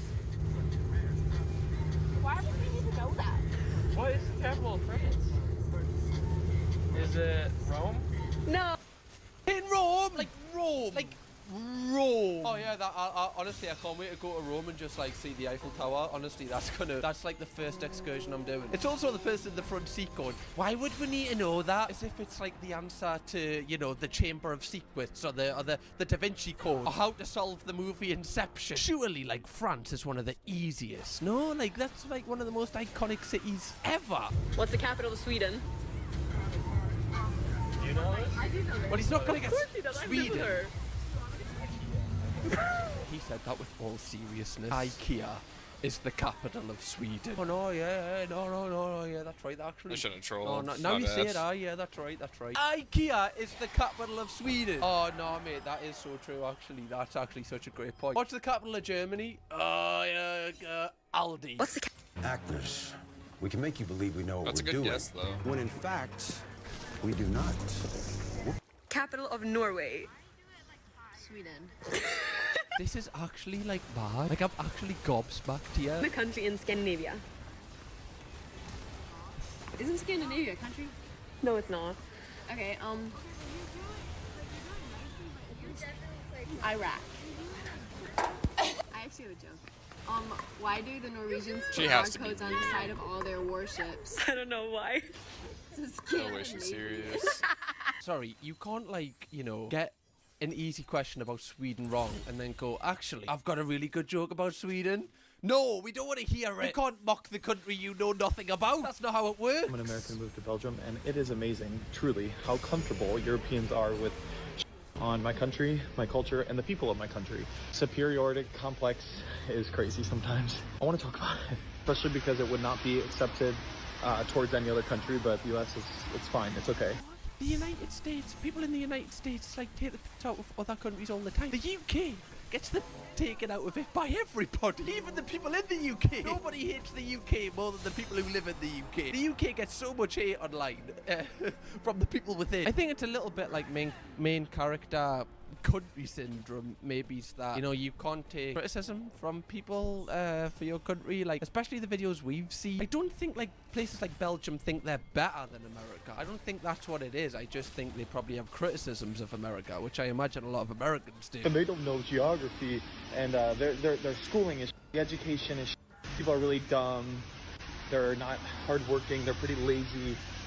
And it's really funny because the majority of those people have never been to the US, and if they have, clock it, they've been to New York, Miami, or LA, and generalize an entire country with nearly 400 million people. But you're also kind of generalising the people of Belgium's opinion on America from the few people you've probably talked to, maybe it's one or two people who have said these things to you. You're generalising that's the whole opinion of Belgium right now. No matter where you go, there's going to be people who are lazy and there's going to be people who are hard-working. Like, it's not really country to country. Like, this country aren't more hard-working than this country. It's just the people within it on an individual basis. Just such a weird point in my opinion. What are the comments into this? just seems confused as to the overall perception of America, and he's kind of treating it as if it's hate. Okay, as an American, you need to realize we are a baby country with massive main character syndrome. We think we're the best, we are the worst in the developed world, we never saved anyone like we were. Okay, they got pretty deep there. But the first sentence I actually think is pretty true. Like, Americans, because America is such like a, you know, it's like got so much culture in it, and it does like influence the world very heavily and sets trends and everything. And I think because of that, and they have so much sport and they have so much things going on there, they often don't think that they need to take, you know, any extra things from like other countries, because in America they have everything they think they need. Again, I'm generalizing here. I mean, just for like a small proportion of people who live there. Of course, loads of people will take, you know, interest in the outside world. I know I'm generalizing there. But I'm just talking about this specific woman's point. Like, I do think that's why some Americans might have massive main character syndrome, because they kind of have everything they need in America. Some people just never leave America in their entire life. Like, people in America go on holiday to other places in America, which is just wild to like someone from the UK. Obviously we do that, but they're not really like sunny holiday destinations, like going to like the Canary Islands or going to Spain or wherever. Things in European supermarkets that will brutally shock every American. There are no cup holders on the shopping carts. Is this where I'm supposed... Hold on, love. Sorry, you've just, you know, you've just brutally shocked us. I don't see those at most US I'm gonna ones. need to sit down. Oh, sorry, I can't sit down. Sorry, I can't do that, can I? Right, you'll get picked up with that as well. Why do you need a cup holder on your trolley? There are no cup holders on the shopping carts. Is this where I'm supposed to put my Stanley Cup? No, that's actually where you put your scan and go thing, love. Just saying. You know, you scan it and then, you know, you're kind of sorted. Seasoned shopper over here. Right, I know every supermarket like the back of my hand in my area. Just saying. If anyone wants any suggestions, if you come to Newcastle, I'm the man. Right, I've got a full pecking order of which supermarket is the best. Just ask us, I'll give you all the answers. Milk is not refrigerated in Europe. Is this not crazy? Pickled fish is a huge thing in Europe. And what the hell is this? That's Frankenstein's pizza. Yeah, we've mass-produced it, and we eat it. It's like a delicacy over here. It's just really cottoned on. You know, people really like it. Things in my British home that confused me when I first moved to the UK. There are no plugs in the bathroom. Some houses have these plugs for shavers. I usually end up having to do my hair in the living room with an extension cord. The light switches are on the outside of the bathroom. I just know that if I grew up here, my siblings would be doing this to me every damn day. To be fair, that is... The plus point is you don't have to walk into a dark room. The negative is, if you do have siblings, you're going to be in the dark. So many times, because I've got like younger siblings, whenever I was having, like, you know, whenever I was on the toilet, so many times they just walk past and go, British people. and you're like shouting, like, will you turn the light on? And just no response. And you're just like, oh, well, okay, guess this is my life from now on. Toilets are really different. This is an English toilet, and this is an American toilet. Wait, she's confused by English toilets. I didn't think they were different. Wait, you know when you have a... Hold on. Americans, when you relieve yourself in the bathroom for a number two, does it not like... Does it not just like... This is disgusting. Does it not just like... You know, just kind of float just right next to where it's left? That's really high. You know, like... If I had to, you know, say I lost me... No, I could probably swim in there. I'd need armbands to tackle that one. You know, this is giving us like flashbacks to when you know, I was learning to swim and they just chucked us in the deep end and just went, you'll be alright. I guess then you don't get, you know, more. Why is it so high? Like, this is what a UK toilet looks like when it's blocked. If a UK toilet looks like this, you've got a problem. I'm the one confused here. No wonder Americans are confused with how low the UK one is. What's the capital of Europe? So this is my American friend, Not Emma. again. Ska stilla Emma lite spörsmål. General knowledge about Europe and Norway. Who is Erling Haaland? The, like, president. The president. No? Alright, that's fair. If you're not into football, you might not know who that is, okay? That's fair. I'll give her that. Okay. Who is Central C? I don't know. Like the vice leader. Yeah. Okay, right. Well, I'll give you not knowing who Central C is, but why would a European country have a vice president who goes by the name Central C? This doesn't seem like someone that would get elected to that position. Like, who's the president? Skepta? Just dropping some absolute dirty rhythms on the country. What is Eurovision? People see better in Europe.